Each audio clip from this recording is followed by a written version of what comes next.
Amanda and Anna Marie McClure. Amanda and Anna Marie McClure were two sisters who lived in an orphanage. Life in an orphanage can be extremely difficult. You don't have a space of your own or time for yourself, and if you're unable to stand up for yourself, you risk being bullied by children who have been there longer. Usually, bullies target those who are quiet or isolated. Sisters Amanda and Anna Marie McClure were more fortunate than most because they always had each other for protection. They felt safe in each other's company and made no effort to befriend anyone else. Unfortunately for Amanda and Anna Marie, their family secret was about to come to light. Their father, Larry, had been convicted and sent to prison, and this news had been widely broadcast on television by numerous media outlets. One day, the McClure sisters, Amanda and Anna Marie, came to the aid of a new girl named Meredith who was being bullied. Meredith had been living with her mother, who was addicted to drugs. After her mother died from an overdose, Meredith was too frightened to seek help and remained in the house with her mother's body for several days. It was only when a friend came by and discovered the body that emergency services were contacted. Meredith soon became close friends with the McClure sisters, and the three of them enjoyed spending time together.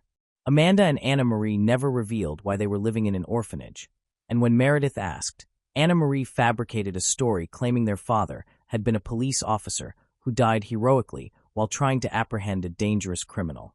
Meredith was so moved by Anna Marie's story that she shared it with the other children at the orphanage. Overnight, the McClure sisters became heroes, admired by everyone around them. Most of the other children in the shelter had parents who had either died from substance abuse or were in prison, so the sisters' story made them stand out in a positive light. Their once secluded life at the orphanage came to an end when all the children wanted to befriend them. However, this marked the beginning of a painful chapter in their lives. A devastating truth soon emerged. Their father, who they had claimed was dead, was actually alive and serving a prison sentence for violent and sexual crimes against minors. The sisters' lives turned into a nightmare, but they received a second chance when two different families decided to adopt them. This meant that they would live apart, and over time, their close bond was eventually broken. Amanda's adoptive parents often worried about her, fearing she would remain single forever. The absence of a biological family had deeply affected her emotional well-being. Their concerns were eased, however, when they learned that Amanda was in a serious relationship with a man named John Thomas McGuire, who was 38 years old. It was his second marriage, and he had two sons from a previous one. What comforted them even more was that John appeared to be an ideal partner who consistently supported her. He also maintained a friendly relationship with his ex-wife, moving on to the next case, which seemed to promise a stable and positive future for Amanda. After completing his prison term, Larry McClure received a pardon and relocated to Virginia. His foremost goal was to locate his daughters. He went directly to Amanda's foster parents, Glenn and Alex, greeted them politely, and introduced himself. Larry requested to see Amanda and asked for her contact details, including her address and phone number.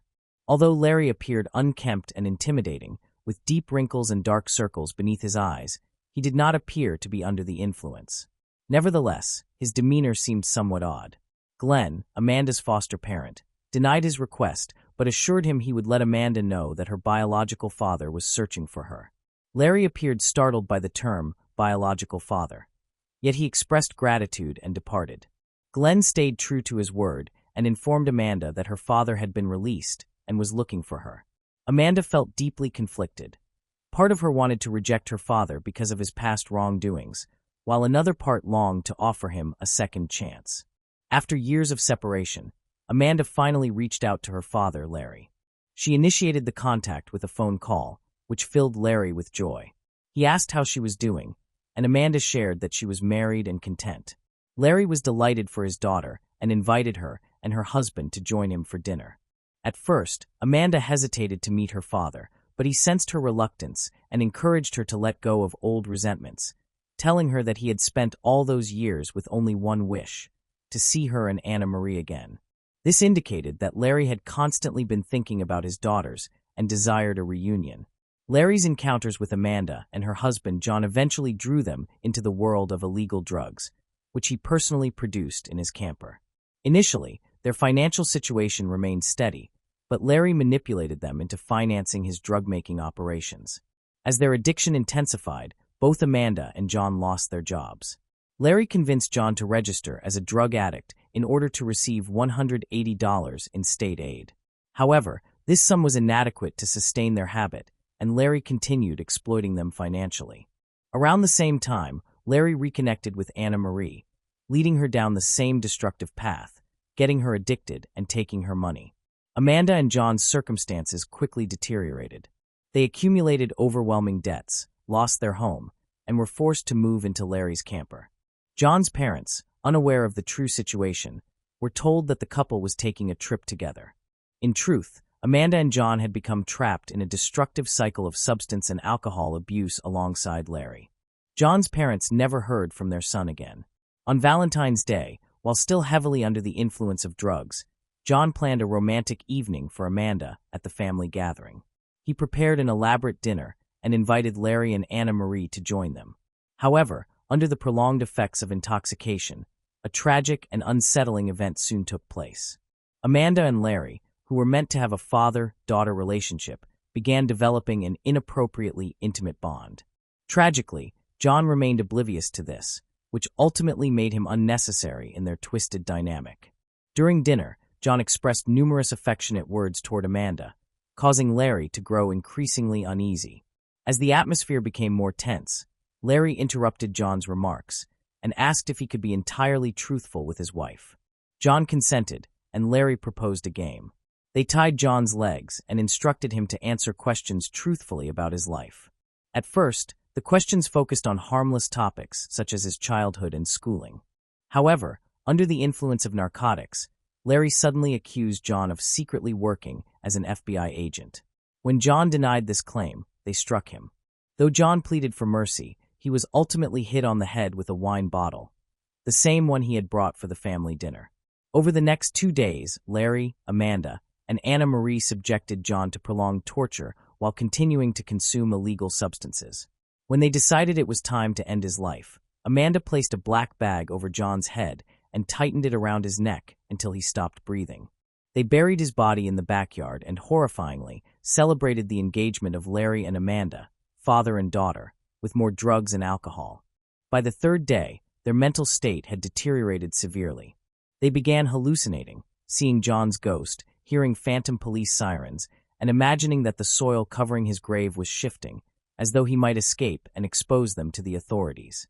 The situation descended into complete chaos, yet the father and daughters resolved to take even more extreme measures.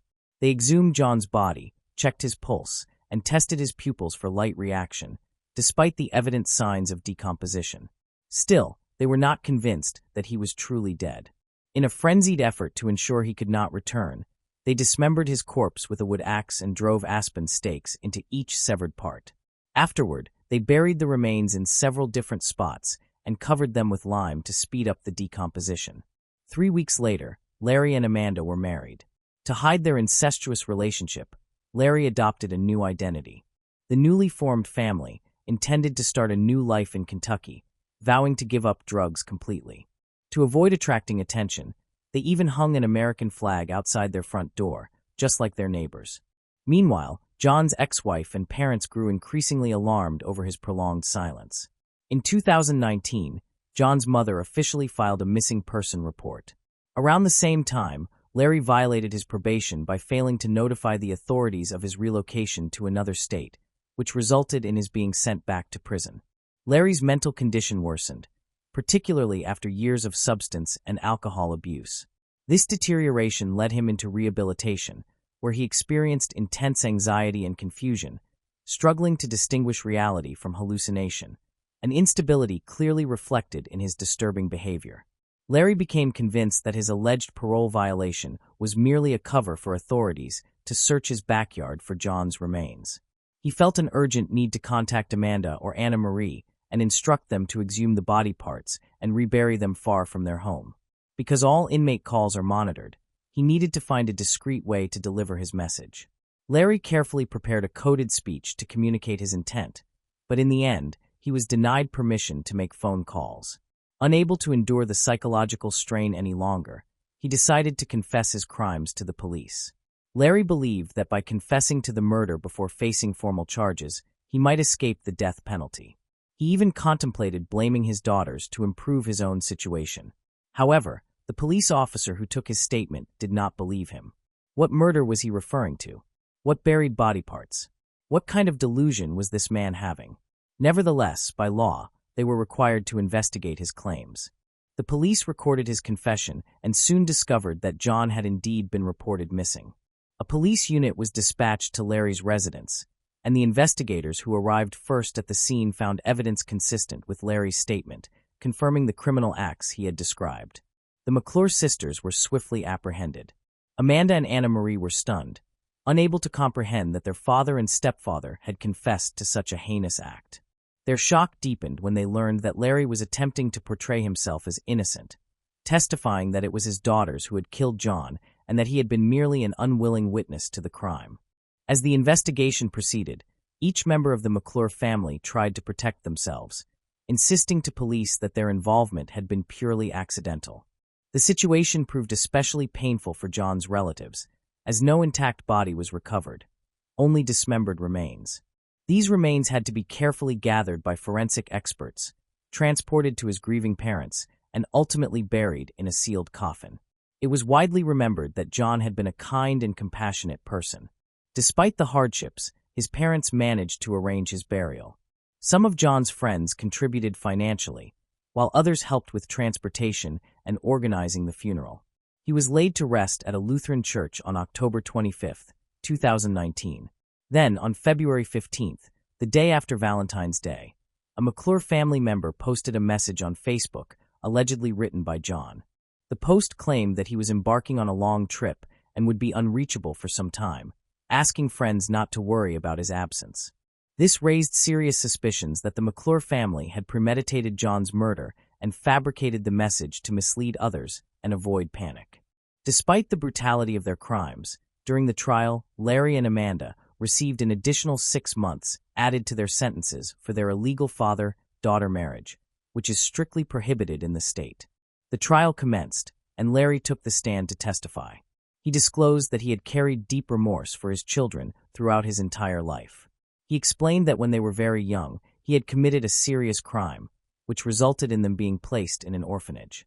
Their biological mother had abandoned them, leaving him as the only parent burdened with heartbreak. Larry expressed immense gratitude to the families who had adopted his children, mentioning that he had even prayed for their adoptive parents in churches. He said he had desperately wanted to make amends for the lost years with his daughters, and admitted that this longing might have influenced the choices he made later in life. He described John as a kind and admirable young man and expressed his sorrow for him. Larry said that if he could change the past, he would, but reminded the court that no one could bring the dead back to life. He also professed his deep affection for his daughter, Amanda. However, he noted that Amanda had no genuine feelings for John, asserting that her only interest was withdrawing money from his bank account. He questioned whether anyone would truly kill another person for $180 and insisted that people needed to see Amanda for what she truly was. He referred to her as a monster, not a human being. He admitted that he, Amanda, and Anna Marie were all addicted to drugs and deserved to be punished for their actions. Larry expressed his wish to address the jury directly, saying that regardless of the sentence he received, he was fully aware of his deteriorating health and believed he might not live for more than 10 more years. He once again expressed remorse for John's death and apologized to all of John's loved ones. The trial dragged on for months as the defendants repeatedly changed their statements about whether they had killed John or not. Amanda, unable to endure the prolonged proceedings, reached a plea agreement with investigators. In exchange for her cooperation, she was promised that at her next trial she would face a reduced charge of involuntary manslaughter. Larry then delivered another statement, saying, "The 4 of us purchased the ingredients to manufacture illegal drugs. Amanda came to me and confided her desire to take revenge on John. The truth is, while under the influence of drugs, John assaulted Anna Marie, which resulted in her becoming pregnant. As for me, I wanted to regain my daughter's trust after so many lost years. I felt incapable of refusing their demands. I have often blamed myself for everything that happened and even contemplated taking my own life. But then I asked myself," Larry continued, "why should I suffer when the crime was committed by them?" Following Larry's speech, John's family was given the opportunity to speak. John's mother broke down in uncontrollable tears, overwhelmed by grief and unable to fully articulate her pain. Through sobs, she stated, "Even if someday I manage to forgive the McClure family, I will never forget what they did. I only hope I live long enough to see one of them die before me." Next, John's children spoke, condemning the killers and declaring that they would never forgive them for destroying their family. Finally, the judge delivered the verdict, sentencing Larry McClure to life imprisonment without the possibility of parole. When Amanda's sentence was announced, her adoptive parents were filled with regret for ever informing her that her biological father had been looking for her. They had always raised her with the freedom to make her own decisions, never realizing that this very freedom could eventually result in such devastating consequences. When the verdict was delivered, Amanda claimed that her father's jealousy had been the true cause of everything that happened. Her adoptive parents appealed to the judge for leniency, arguing that Amanda's actions had been deeply influenced by Larry's manipulative control and that she would never have committed such a horrific crime on her own. However, the prosecution maintained that the murder had been premeditated, asserting that Amanda and Larry had conspired together with the intention of continuing their relationship as a couple. The first hearing focused on Amanda, who was sentenced to 40 years in prison. The judge ruled that she would be eligible to serve only 20 years of that sentence. During Anna Marie's sentencing, she tried to speak up about John's murder, explaining that she had felt coerced by both her father and her sister into following their demands. She also stated that she had attended Larry and Amanda's wedding only because she feared for her future if she refused. Ultimately, Anna Marie received a sentence of 40 years in prison. Moving on to the next case. Antonia Barra. Antonia Barra was born on December 3, 1999, in Temuco, Chile, to a wealthy family. She was the youngest of 5 children, with 2 older brothers, Sebastián and Ignacio, and 2 sisters, Catalina and Carla. Antonia was especially close to Catalina, whom she considered her best friend and confidant. Her parents placed great importance on education and encouraged their children to pursue their passions, including sports and music. As the youngest in the family, Antonia was deeply loved and often spoiled by her parents. Despite this, she was a dedicated student with a strong sense of responsibility and dreamed of studying tourism and traveling the world. At the age of 15, in 2015, Antonia met Martín Perdinas on social media. Martín, who was 8 years older than her, also lived in Temuco. He was divorced and had a child from a previous marriage. Little is known about Martín's early life, except that he was born in February 1992 in Temuco to Iván Perdinas and Paulo Adair. When Martín was 20, he impregnated a girl from his school, and to avoid scandal and consequences, he married her. However, the marriage ended soon after their child was born.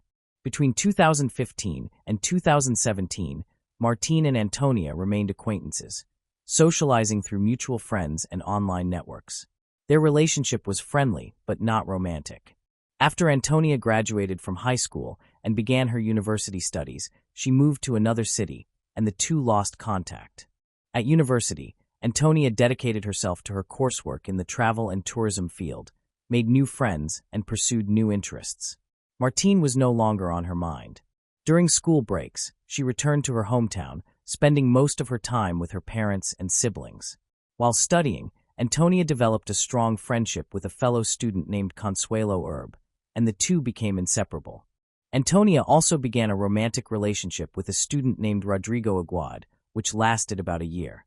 However, at the start of the new semester in September 2019, they had an argument and decided to take a break. Heartbroken after the split, Antonia was feeling emotionally low. Fortunately, the Chilean national holiday was approaching, offering a long weekend, the perfect chance to relax and distract herself. She and her best friend Consuelo decided to attend an electronic music festival in the picturesque town of Pucón. They carpooled with 3 classmates in Consuelo's car.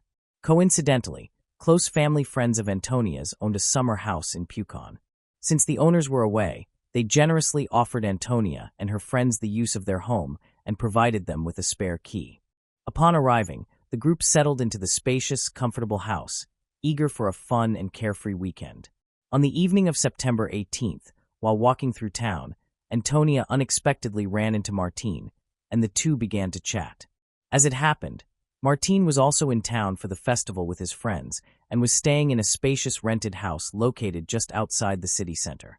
They immediately connected and arranged to meet the next day at a party being held at a well-known nightclub. Antonia called her parents to inform them about her plans, and her father advised her to be cautious and not to consume too much alcohol. Antonia laughed off his concern and assured him she would act responsibly. The following day, Antonia and her friends spent several hours preparing for the party, selecting their outfits and applying makeup. Before leaving, they shared a bottle of wine and then took a taxi to the nightclub. When they arrived, they ordered a bottle of champagne at the bar and drank it together before heading to the dance floor.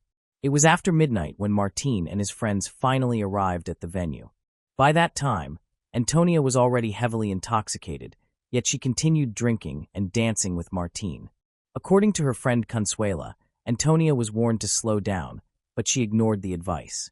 At one moment, Consuela lost sight of Antonia and spent half an hour searching for her. When she eventually located her, Antonia was in another room with Martín, barely able to stand due to her drunken state. Consuela noticed her classmate Benjamin Morales at the club and asked him to assist her in taking Antonia home. However, Antonia refused to leave, claiming the night was still young. Shortly after, she began to feel sick, and her friends took her outside to get some fresh air. Once she felt slightly better, she went back into the club. Later that night, Consuela approached Antonia again and told her she was tired and ready to go home. Nevertheless, Antonia declined, insisting on staying and continuing to enjoy herself. Consuela then left the club, having given up on persuading Antonia to accompany her. She took a taxi home and went directly to bed. Benjamin later saw Martín escorting Antonia out of the club, holding her steady as she staggered from side to side. According to Benjamin, Antonia was too intoxicated to resist, and Martín exploited her condition. They waited by the entrance for some time, allowing Antonia to regain a little composure. Soon after, Martín's friends arrived and suggested continuing the party at their rented house. The group ordered a taxi, but Martín and Antonia decided to walk instead, as she was feeling sick and disoriented. Surveillance footage captured them walking, showing Martín supporting a drunken student who appeared to be trying to pull away from his grasp. Along the way, they stopped at a 24-hour supermarket where Martín bought some beer. Inside the nearly empty store, Martín tried to kiss her, but she pushed him away and turned her back toward him. It was evident she felt uncomfortable, yet her intoxicated state rendered her unable to resist or escape. Martín, being physically stronger, continued leading Antonia, and they eventually reached the rented house around 8 a.m. The people in the living room noticed that she was distressed, but she was too drunk to clearly express her discomfort. Despite Antonia's visible unease, Martín persisted in hugging and attempting to kiss her. The other friends, who were also heavily intoxicated, failed to intervene. Eventually, Martín took her to a bedroom where he assaulted her while she was in a dazed and incoherent state. Antonia was confused and disoriented as Martín disregarded her attempts to resist and stop him. After the assault, he returned to his friends in the living room and continued partying, leaving Antonia alone in the bedroom. Later, around 9 a.m., she managed to call Benjamin, but her speech was slurred and she was crying uncontrollably, making it difficult for him to understand her. She was unable to explain what had happened or where she was. Benjamin became alarmed and contacted Consuela, informing her that Antonia was in distress and needed help. Shortly after, Antonia called Consuela herself, struggling to communicate, and eventually managed to convey her location, prompting Consuela to rush to her aid. When Consuela encountered Martín at the doorway, she questioned him about what had happened, but he merely smiled and claimed that everything between them had been consensual. However, when Consuela found her friend Antonia inside one of the rooms, she was horrified by her state. Antonia was weeping and pleaded to be taken away from the house immediately. They left soon after and went home, where Antonia went straight to the shower. Despite her friend's insistence that she preserve the evidence and report the crime to the police, Antonia was adamant that no one should ever find out what had occurred. She tried to act normally later that day when speaking to her parents, concealing her real emotions. The following morning, Antonia and her friends returned to their student dormitory. In the days that followed, Antonia struggled to deal with the trauma. She attempted to suppress the memory and continue her daily life, attending classes, and spending time with her friends. Yet, only Consuela could see that Antonia was not fine. As time went on, Antonia's mental health deteriorated, and she slowly sank into a deep depression. Antonia was traumatized and unwilling to confide in anyone about what she had endured. She refused to file a police report, fearing that doing so would only make the story public and worsen her situation. Nonetheless, rumors about her began spreading rapidly. People whispered, pointed, and laughed at her behind her back. One of her classmates even had the nerve to ask her about the gossip in front of everyone. What ultimately pushed Antonia over the edge was a phone call from Rodrigo, her ex-boyfriend, for whom she still had deep feelings and had hoped to rekindle their relationship. During the call, Rodrigo repeated all the rumors he had heard and told Antonia that he never wanted to see her again. Antonia broke down crying, trying desperately to defend herself and explain that none of it was true. But Rodrigo was unrelenting, using insulting words to describe her and calling her promiscuous before abruptly hanging up. This conversation shattered Antonia, leaving her unable to bear the emotional agony. On Saturday, October 12, 2019, Antonia went to her parents' home, seeking comfort and reassurance from her family.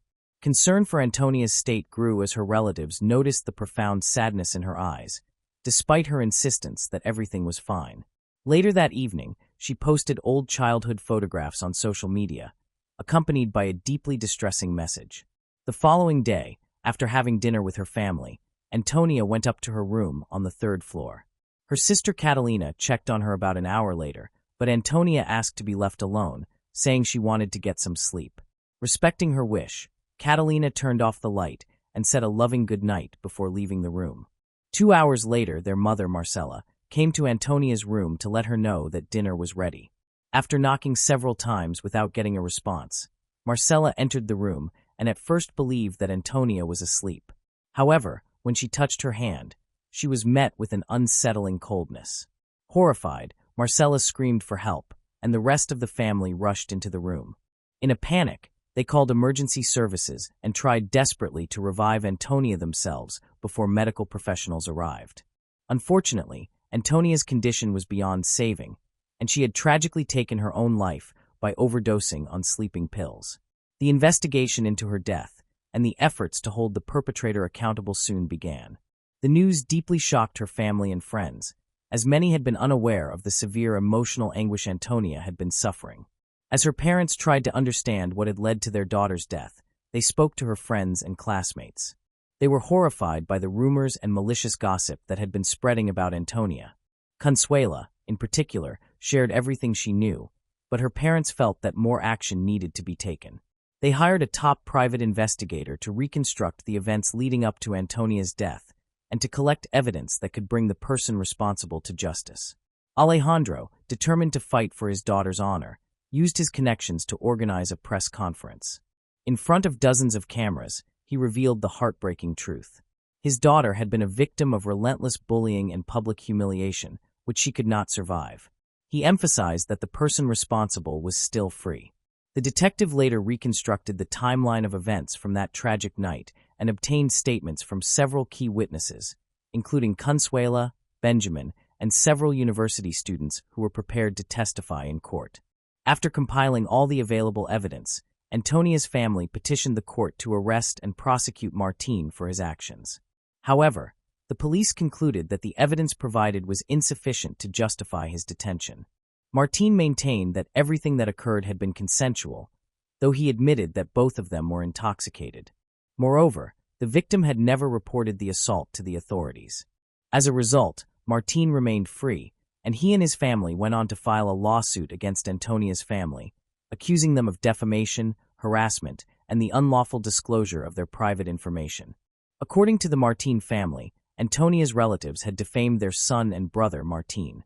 In response, the Martín family decided to hold a public press conference to defend themselves. They argued that Martín's reputation had been unjustly damaged and portrayed themselves as the true victims of the situation.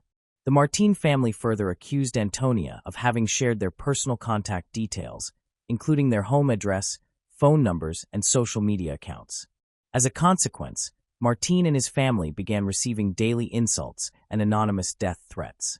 The Martin family insisted that Martin's guilt had not been proven and that everything had occurred by mutual consent. They also expressed their readiness to defend Martin's innocence in court.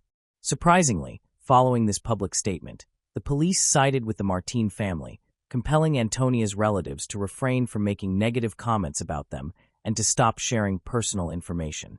This abrupt development was a serious setback and a heavy blow for the family. Despite this unexpected turn of events, Antonia's relatives persisted in their pursuit of justice with the continued support of the public. Victims who had previously stayed silent about their own experiences began to come forward after Antonia's case gained widespread attention. Within a month, 8 more young women reported to the police that they too had been harassed or assaulted by Martin. They had remained quiet before out of fear of being judged or shamed. One of these victims was only 13 years old at the time of her assault. As more women who had suffered at Martin's hands reached out to the authorities, he was finally arrested.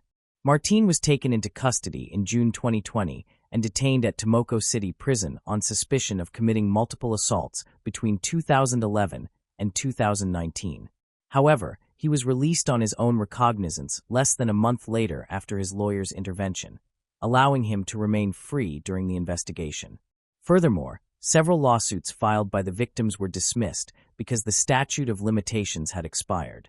This created a strong possibility that many cases would never be prosecuted. Out of the 8 complaints, only 2 were officially accepted by the court. Martin's release from custody and the rejection of the victims' claims provoked public outrage.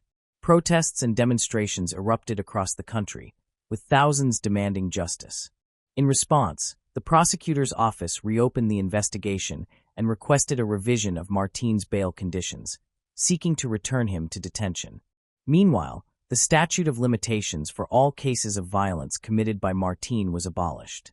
During his trial in February 2021, investigators revealed his social media messages, in which he bragged about his actions to friends.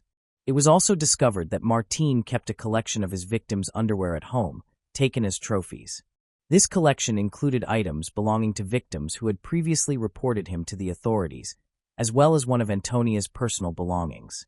On August 26, 2021, Martin was formally charged with 9 counts of crimes involving sexual misconduct. 3 of the victims were minors at the time the assaults occurred. The Antonia family appealed to the public to take a stand against violence and help ensure that those responsible were brought to justice. The trial began in June 2022, giving Martin's defense team ample time to prepare. They presented witness statements and surveillance footage indicating that Antonia had left with the defendant voluntarily and had not appeared to resist him. The defense also attempted to discredit the testimonies of other victims. However, in August 2022, the court rendered a guilty verdict against Martin.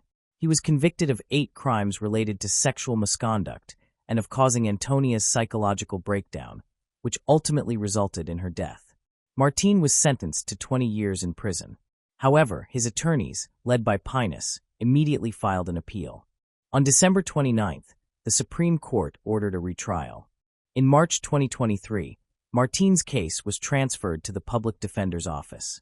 During the new trial, Martin continued to assert his innocence, claiming that the events leading to Antonia's death were the result of the excessive amount of alcohol they had both consumed. Despite his defense, on July 7, 2023, Martin was once again found guilty. The court reduced his original 20-year sentence to 17 years, taking into account the 3 years he had already spent in prison, leaving him with 14 years remaining to serve. Nevertheless, Antonia's family voiced their disappointment with the ruling in an official statement delivered by her father. They emphasized that no punishment could ever bring back their beloved daughter. During the continuing legal proceedings, Antonia's family, together with other victims affected by Martin's actions, united with public figures to campaign for women's rights. Collectively, they worked toward amending the criminal code, focusing specifically on the provisions concerning sexual offenses. Their goal was to strengthen the protection of victims of harassment and sexual violence.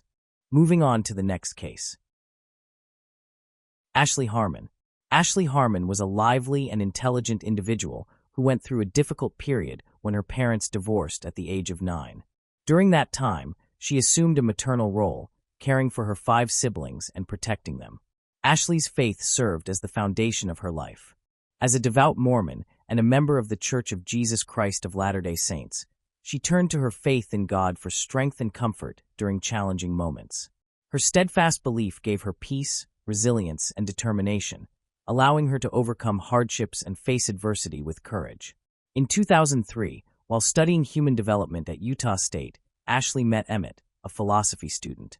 Emmett, much like Ashley, had endured the pain of his parents' divorce at a young age.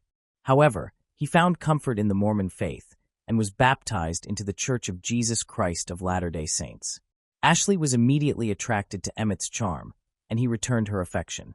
Emmett was captivated by Ashley's intelligence from their very first meeting and soon realized that she was the woman he wanted to spend his life with. He confided in his closest friends about his feelings, and over the following months, their relationship flourished. During Christmas in 2008, Emmett proposed to Ashley, and to his joy she accepted. The couple married in a Mormon temple, surrounded by the values and beliefs they both cherished. The ceremony beautifully represented their devotion to each other and to their faith. As newlyweds, Emmett and Ashley were filled with happiness and anticipation as they began their life together. Their marriage rested on a foundation of stability and joy, deeply grounded in Mormon values. In the Mormon faith, marriage is seen as a sacred and eternal covenant that surpasses mortal life. While divorce is not entirely forbidden, it is strongly discouraged and only permitted under exceptional circumstances. In 2005, Ashley and Emmett welcomed twin daughters, and they were overjoyed to embark on their journey as parents. Emmett loved being a father and treasured every moment with his daughters. Ashley was content to be living the life she had always dreamed of. At that time, they were both college students at Utah State University and managed to balance their studies with raising their babies. Although they encountered difficulties, their faith and love for one another helped them persevere. With determination, they pushed forward and worked toward building a brighter future. In 2009, Emmett graduated from Utah State University with high honors, attended law school, and passed the bar exam, becoming a bankruptcy attorney. During this period, Ashley stayed home to care for their expanding family, while Emmett concentrated on advancing his career. Ashley Corrigan devoted herself to managing the household and raising their 4 young children. To outsiders, the Corrigan family seemed to lead an ideal life, a beautiful home, several children, and a successful career for Emmett. But beneath that flawless image, reality was far different. In August 2010, Emmett began to feel crushed under the financial strain of providing for a family of 6. To alleviate the burden, he decided to start his own business, a criminal defense law firm. Through a mutual acquaintance, he met Candy Hall, an experienced and reputable paralegal in criminal law. The two met for lunch, got along well, and soon Emmett hired her to work at his firm. Candy was married to Robert Hall, a hard-working and devoted father. When Candy secured the position at Emmett's firm, she was initially overjoyed, and her husband and children were proud of her. However, as the stress of managing a new business and raising their large family mounted, Ashley began to notice changes in her marriage to Emmett. He became overwhelmed by his duties and sought an escape by spending long hours at the gym, often at inconvenient times that left Ashley to manage their 4 children on her own. Despite the growing emotional gap between them, Ashley and Emmett welcomed their 5th child, a son, on January 15, 2011. Yet Emmett's behavior this time was unlike how he had acted when their other children were born. He began spending increasing amounts of time away from home, occasionally staying out overnight. Concerned, Ashley confided in her sister, admitting she feared that Emmett's absences might be signs of an affair. Meanwhile, Emmett's assistant, Candy Hall, was dealing with similar marital issues. Candy told a friend that her husband, Rob, had grown jealous of her working closely with the charming Emmett, and the constant tension was straining their relationship. On March 6, 2011, Ashley and Emmett marked their 7th wedding anniversary, but Emmett did not spend it with her. Instead, he claimed he was attending a bodybuilding competition, leaving Ashley to care for their children alone. She felt uneasy about their marriage and blamed herself for Emmett's unhappiness. Since divorce was not an acceptable option in her faith, Ashley resolved to improve their relationship. With renewed determination on March 11th, Ashley committed herself to restoring harmony in their home. She devoted the entire day to planning a perfect evening, paying close attention to every small detail to make it special. She cooked Emmett's favorite meal, cleaned the house, and reminded the children to behave their best. Ashley set the table and waited expectantly for Emmett to arrive home from work at 6 p.m. But he came in 2 hours late. When she tried to greet him with a kiss, he turned away, leaving her feeling rejected. Despite his coldness and the emotional distance between them, Ashley remained determined to rekindle his affection. She truly believed their love was worth saving and was ready to do whatever it took to repair their marriage. 2 hours after dinner had been prepared, the family finally gathered at the table.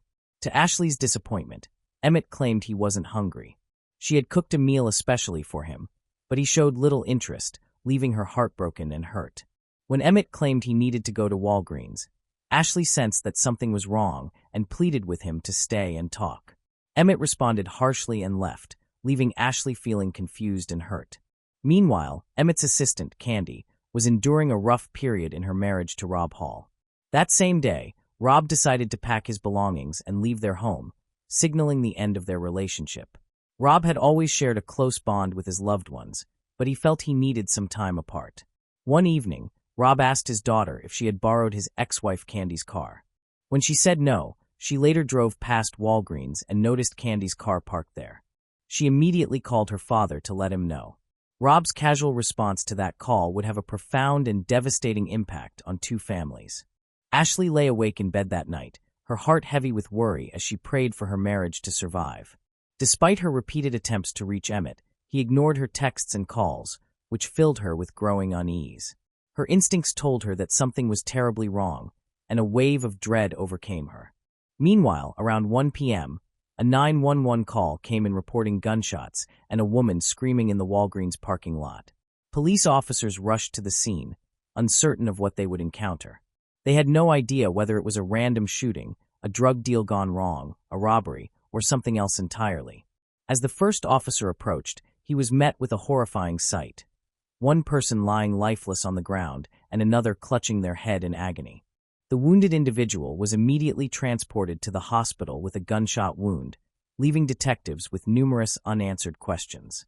Amid the confusion, police were eager to speak with one woman in particular, Candy Hall, who had been present at the scene. Candy identified the injured man in the hospital as her husband, Rob, and the deceased as her employer, Emmett. Emmett had suffered 2 fatal gunshot wounds, one to the head and another to the chest. Shortly after Emmett's body was found in the Walgreens parking lot, Ashley heard a knock at her door. When she opened it, police officers delivered the devastating news. Her husband, Emmett, had been shot and killed. Ashley was overcome with shock and grief, unable to comprehend how such a tragedy had occurred. Police then asked Ashley if she was familiar with Rob and Candy Hall. Ashley confirmed that she knew Candy as her husband's assistant, but admitted she had long suspected that the two were involved in an affair. Investigators brought Candy in for questioning, determined to uncover the sequence of events that had led to Emmett's murder and Rob's shooting. During the interrogation, Candy denied having any romantic involvement with her boss and firmly rejected claims of intimacy. According to her statement, she had gone to Walgreens that night solely to pick up a prescription. Candy claimed that she and Emmett met there by coincidence and decided to take a brief drive together in Emmett's car. During the drive, Candy's phone rang. It was her estranged husband, Rob. Candy told him that she was with Emmett, which triggered Rob's jealousy and prompted him to make a violent threat against Emmett. After the phone call, Candy and Emmett stopped at a gas station and eventually arrived at Walgreens. When they got out of the car, they saw Rob waiting for them, visibly enraged. The situation quickly escalated into a heated argument that turned into a physical altercation between Rob and Emmett. Amidst the chaos, Candy heard 3 loud gunshots and turned to see both men lying on the ground. Spotting a gun nearby, she picked it up and threw it away. When detectives questioned her, Candy claimed she had no idea who fired the first shots. Rob, who sustained a superficial gunshot wound to the head, was treated at the hospital and later interviewed by investigators. He told them that the gun found at the scene belonged to him and that it had fallen out of his pocket during the fight with Emmett at Walgreens. According to Rob, Emmett lunged for the gun, and the 2 men struggled over it, resulting in Emmett shooting him in the head. Rob insisted that he did not know who fired the shot that killed Emmett during the scuffle. Detectives were not surprised that Rob couldn't recall many details, given his head injury from the gunshot wound. However, they did question whether Emmett could have fired the first shot, considering he was the one who ended up dead. To uncover the truth about what happened in the Walgreens parking lot, detectives reviewed the store's security footage. The video showed Rob Hall arriving at the lot at 9:55 p.m. 1 minute later, he entered the Walgreens store, moving quickly through each aisle as though searching for someone. The footage then captured Rob leaving the store at 10:06 p.m. and parking his car near the candy section, where he waited for several minutes. 10 minutes after the shooting, Emmett's truck appeared on camera as it entered the parking lot, though the actual shooting itself was not captured. Although Candy initially denied having a romantic relationship with Emmett, co-workers whispered that the two were much closer than they admitted. In fact, co-workers frequently noticed Candy and Emmett spending extended periods together in his office with the door closed. Just 3 weeks after she began working for him, detectives uncovered an unexpected detail. Emmett had accompanied Candy to the public defender's office to discuss divorcing Rob. During the investigation, crime scene investigators searched Emmett's vehicle and found steroids in the glove compartment. This discovery did not shock many of Emmett's friends or family, as he was deeply obsessed with bodybuilding and had been acting erratically, leading them to suspect he was using steroids. When Candy provided her official statement to detectives, she described a specific sequence of gunshots, suggesting that Rob had shot and killed Emmett twice before turning the gun on himself. This information was enough for detectives to secure an arrest warrant for Rob Hall, charging him with first-degree murder. Rob was taken into custody and formally charged with Emmett's killing. The consequences of his actions were dire. If convicted, he faced either life in prison without the possibility of parole or the death penalty. As the trial drew near, Ashley, Emmett's grieving wife, held on to the hope that the proceedings would finally bring her some measure of closure. She believed that gaining clarity about her husband's infidelity and death would help her find healing. Prosecutors argued that Rob was furious with Emmett for having an affair with Candy and blamed him for destroying his marriage. According to the prosecution, Rob shot Emmett and then turned the gun on himself. However, Rob's defense team presented a contrasting narrative. They contended that Emmett was the aggressor on the night of the incident and that he had a well-documented history of steroid abuse. They asserted that during the confrontation, Emmett seized Rob's gun and shot him before Rob managed to regain control of the weapon and fatally shot Emmett in self-defense. One of the key witnesses in Rob's trial was his wife, Candy. Her courtroom testimony differed slightly from her initial statement to police. Instead of hearing 2 quick gunshots followed by another, she testified that she heard 1 pop followed by 2 rapid pops. This revised account supported the defense's claim that Emmett fired the first shot at Rob. To establish that Rob was the actual shooter, prosecutors introduced forensic evidence demonstrating that the weapon used in the parking lot shooting left substantial gunshot residue, or GSR, when discharged. Investigators tested both Rob and Emmett for GSR and discovered that Rob's left palm contained 32 particles, his right palm had 23, while Emmett had only a single particle on his left hand and none on his right. The forensic findings confirmed that Rob was the one who fired the gun 3 times, while Emmett never handled the weapon. After careful deliberation, the jury found Rob Hall not guilty of first-degree murder, but guilty of second-degree murder, indicating the act was not premeditated. The judge sentenced Rob to 30 years in prison, with eligibility for parole in 2028, when he will be 58 years old.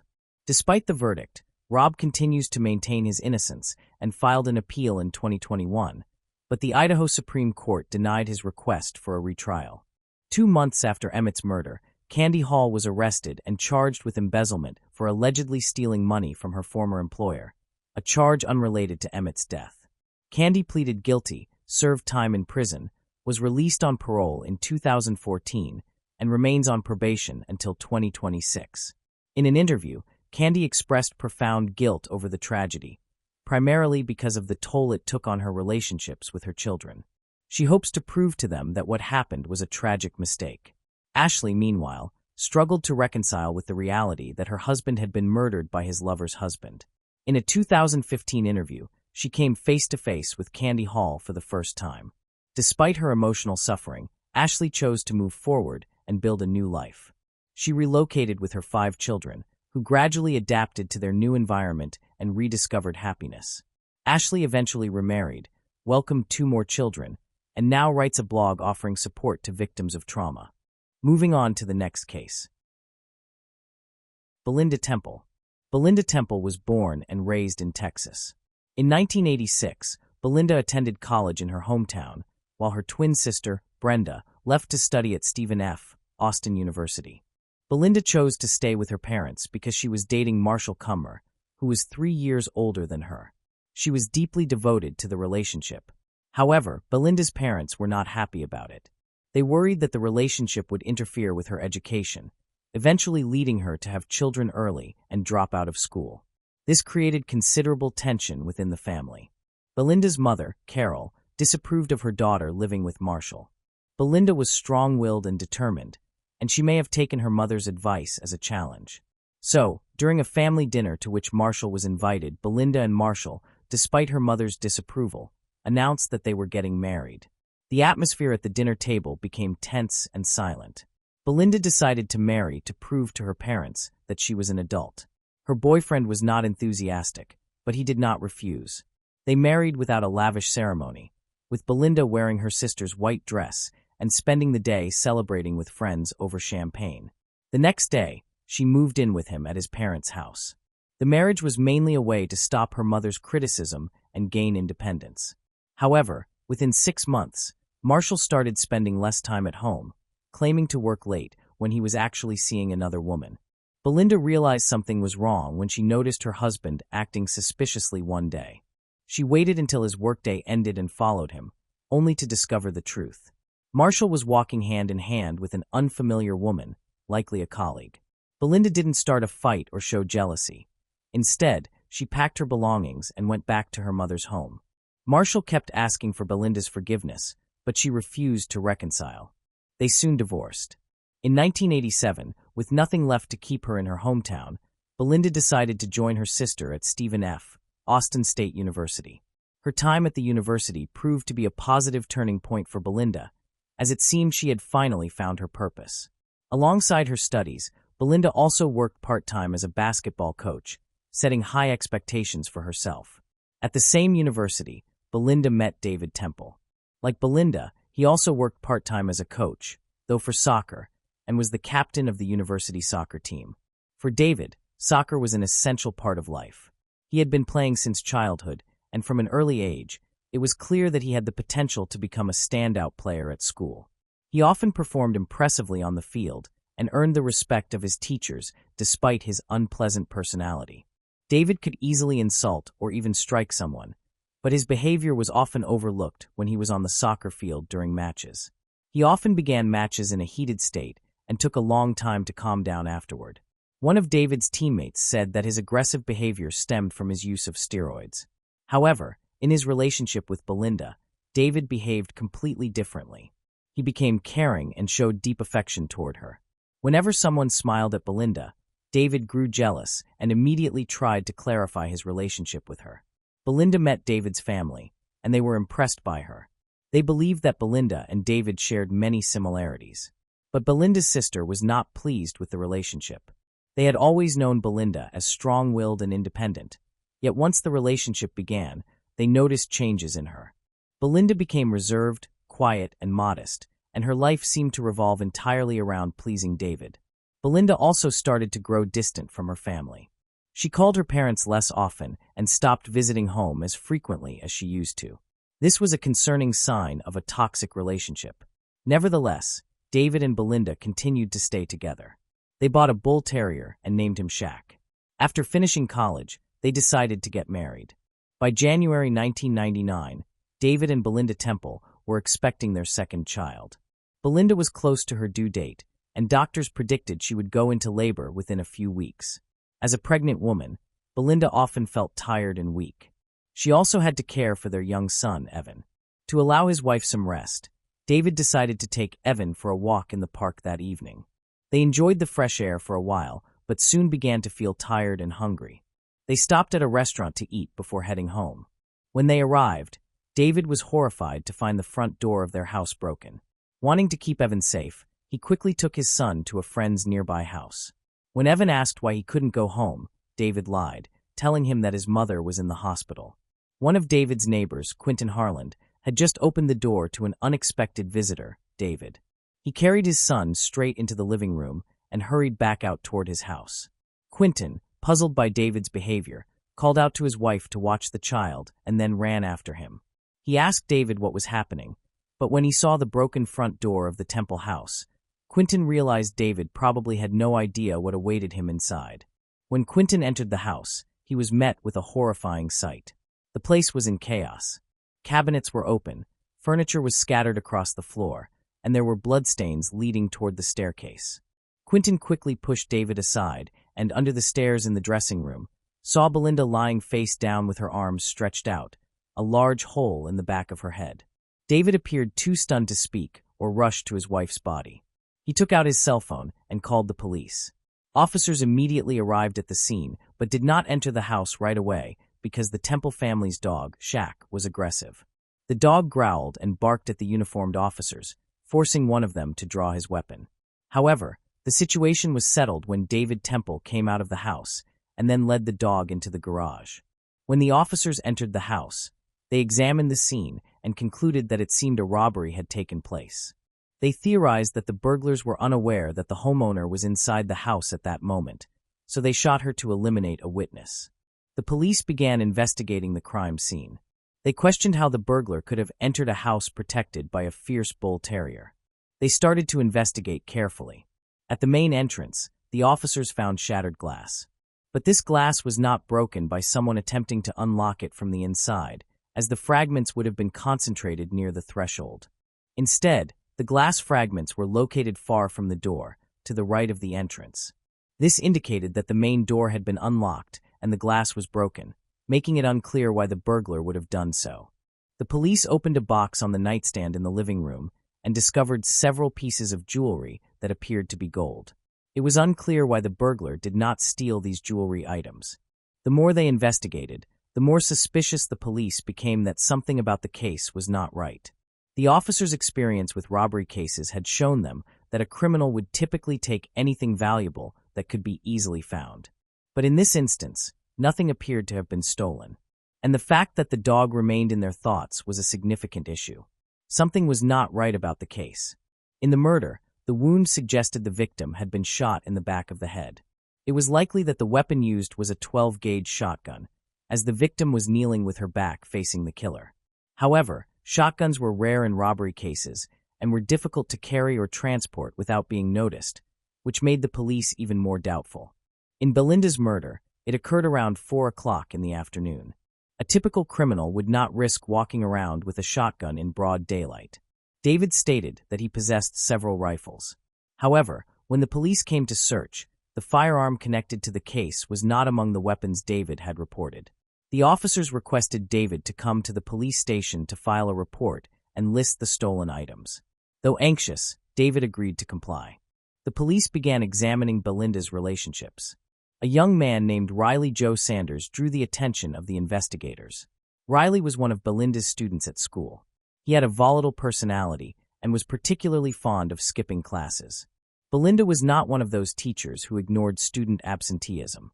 So when she noticed that one of her students, Riley, had been absent from class for several months, she immediately contacted her colleagues. She wanted to find out whether this issue was her fault as a teacher or if the boy was a habitual truant.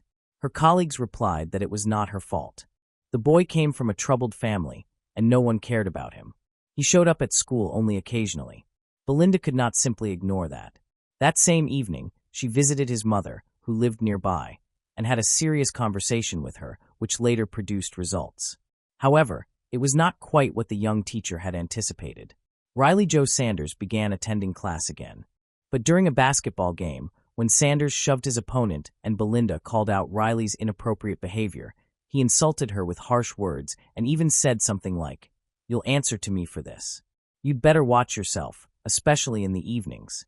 Riley had no clear explanation for his whereabouts on the day of the murder and had also made threats against Belinda. He was taken in for questioning. His father owned a 12-gauge gun, but when the police searched the house, they did not locate the weapon. When Riley realized that the police suspected him, he admitted that he had been with friends on the day of the murder. He had stayed silent because he was in a large group and did not want to implicate anyone. The charges against Riley were dropped. Meanwhile, the police began questioning Quentin Harland. David and Quentin were not only neighbors, but also colleagues at the same school. They had a close friendship, and often met outside of work to watch sports on television or attend family barbecues. One day, David and Quentin noticed a new young teacher at the school named Heather Scott. Quentin took a special interest in her, even asking her out to dinner, but his efforts were unsuccessful because Heather declined the invitation. Quentin eventually discovered a secret relationship between David and another woman. This made Quentin extremely angry and resentful since David was married and had a son. However, Quentin kept this secret and did not tell anyone. At work, David and the woman appeared to be a happy couple, and many colleagues in the teaching staff shared this impression. But no one realized that David already had a wife named Belinda. Belinda had no idea that her husband was having an affair. In fact, she even confided in Quentin that she suspected David might be cheating, but Quentin reassured her that David was a good man and would never do such a thing. However, the way David treated Belinda had changed over time. In the past, he had been respectful and affectionate toward her. But now, he frequently insulted and mistreated her. He called her fat, even though she had gained only a little weight after giving birth. He also often told her to go into another room when guests were in the house, as if she did not deserve to be around them. Belinda felt deeply unhappy and lonely under this treatment from David. She did not dare to have a serious conversation with him about it, but cried silently at night and felt miserable about herself. Meanwhile, David was deeply involved in a new romantic relationship with Heather. He became increasingly distant from his family, and the psychological pressure he placed on his wife continued to grow. Although he never physically harmed her, their interactions consisted almost entirely of insults. Around this time, Belinda discovered that she was pregnant. Upon hearing the news, she forgot all of David's previous wrongdoings and felt genuinely happy. It seemed that David tried to portray himself as a happy father, but he failed to do so. There were times when David did not come home at night, and Belinda was too afraid to ask where he had been. She feared that her husband might become angry and create a scene. As a result, Belinda often had to handle everything by herself while preparing for the arrival of their baby. She went shopping alone, painted the walls on her own, and assembled the furniture she had purchased. David appeared indifferent and made no effort to assist his wife. Belinda prepared everything for the baby's arrival by herself, while David seemed focused solely on his new relationship. As Christmas approached and Belinda was 8 months pregnant, she decided to discuss with David what gifts they would exchange for the holiday. However, David suggested that they skip giving gifts this year, saying it would be wiser to save money for the baby, since doctors had warned that she might go into labor early and that the baby could be born before the new year. When Christmas arrived, although they had agreed not to exchange gifts, David did not give Belinda even a small present. Instead, he abruptly packed his things and announced that he would spend the New Year holiday hunting with friends. Belinda was deeply disappointed and confided in her sister about the situation. Her sister decided to stay with Belinda to keep her company and help care for her, as doctors had warned that labor could begin at any time. What Belinda did not know was that David had not gone hunting with his friends. Instead, he had spent the holiday with Heather, who was seen wearing a gold necklace that was reportedly a Christmas gift from David. After Belinda Temple's death, David married Heather in 2001, and they had a son named Evan. But in November 2004, David's peace was shattered when the police arrived at his door and arrested him on suspicion of murdering his ex-wife. David continued to deny any involvement. Investigators discovered that his relationship with Heather might have been the motive for the crime. David's colleagues stated that when Belinda became pregnant, David often boasted that he had found a younger, more attractive woman to replace his wife. According to the prosecution's report, David killed Belinda as soon as she returned home, still dressed in her uniform and work boots. He then staged the scene to appear as though a robbery had occurred by ransacking the house and quickly taking his son to the park to create an alibi. The prosecution also noted that nothing had been stolen from the house and that there was a vicious dog in the yard that would not have allowed any stranger to enter. The murder weapon was likely disposed of by David in the rice field, as witnesses had seen David's car stopped near the field with only Evan inside at the time. However, the shotgun was never found in that area. Heather's testimony claimed that before Belinda's murder, her relationship with David had not been serious and that she did not even love him. These statements certainly did not please Temple and caused confusion in the jury's deliberations. Could David have killed his wife for a relationship that was not serious, or was Heather lying to protect herself? It was not until 2023 that the case was re-examined. David was ultimately found guilty and sentenced to life in prison with the possibility of parole after 17 years. During the trial, his son Evan refused to believe that his father could commit such a cold-blooded murder and continued to support him until the very end. Moving on to the next case. Christina Thompson and Jason Thomas Harris. Christina Thompson and Jason Thomas Harris, both aged 40, had been married for 11 years by 2014. They tied the knot in 2003 after being in a relationship for nearly 5 years. In 2009, Christina and Jason welcomed their first child, which brought notable changes to their lives. Despite the daily challenges and new responsibilities, they were content as parents. Christina managed the household and cared for the children, while Jason worked at a plastics factory. As the children grew older, Christina was able to contribute financially to the household by working. However, in May 2014, she had to take maternity leave because she was expecting their second child within a few weeks. On September 29, 2014, Jason conversed with Christina while he was at work. Christina was suffering from a cold. She had a severe cough and was not sleeping well, but she assured her husband that she was doing fine. A few hours afterward, Jason phoned his wife at home but received no answer, which worried him.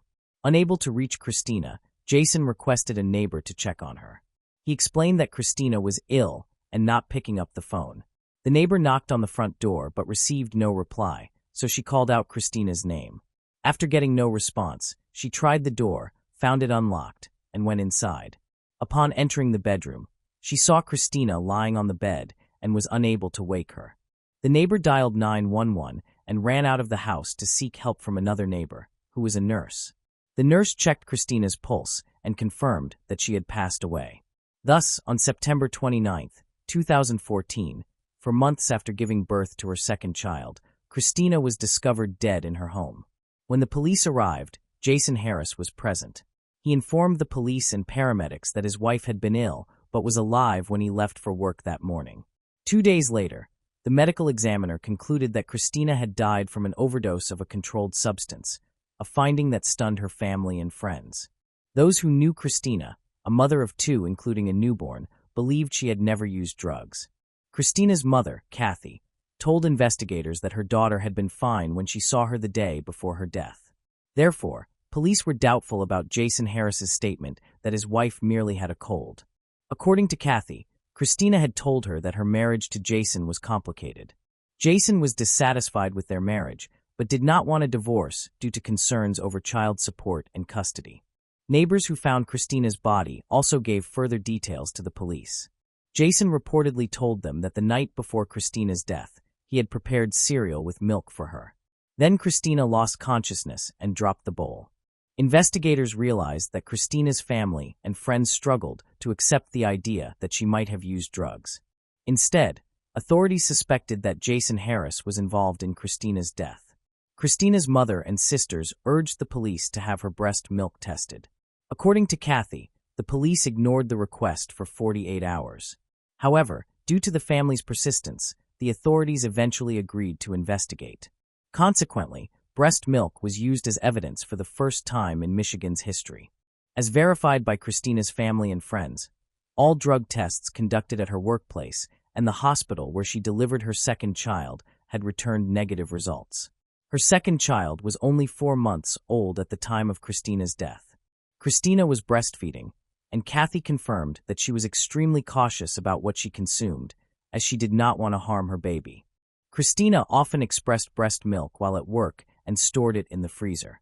Some of the frozen milk was kept at Kathy's mother's house. 3 bags of breast milk were tested for potential drug residue. These bags were labeled with the dates they were placed in the freezer, so Christina could know which one to thaw first.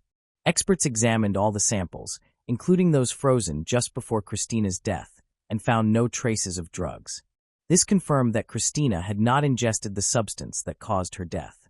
Jason Harris's sister was the only person who suggested that Christina had used drugs, leading investigators to concentrate more on Jason and classify Christina's death as a homicide. The investigation progressed slowly, and it remains uncertain what might have occurred if Christina's family had not persistently sought the truth. In August 2016, nearly 2 years after Christina's death, Kathy repeatedly contacted the Davison police to remind them about her daughter's case. Noticing the lack of enthusiasm and determination from Davison police to resolve the case, Kathy requested that they hand it over to the Michigan State Police, which had newly assigned investigators. From that point, the case began to unfold. Police collected extensive information regarding Jason Harris, including his behavior both before and after Christina's death. Jason had been involved in relationships with other women. Christina was aware of this and had confided to her family and co-workers that Jason had been messaging others while she was in labor with their youngest child. Christina once told a co-worker that if she ever died, Jason would be responsible. When the co-worker asked if she was serious, Christina affirmed that she was. Jason had told his co-worker that he doubted the paternity of their second child. He also complained that after giving birth, Christina became depressed, often stayed in bed, and did not go to work. Jason frequently complained about Christina's constant nagging. One of Jason's co-workers recalled that Jason might have said he wanted Christina dead.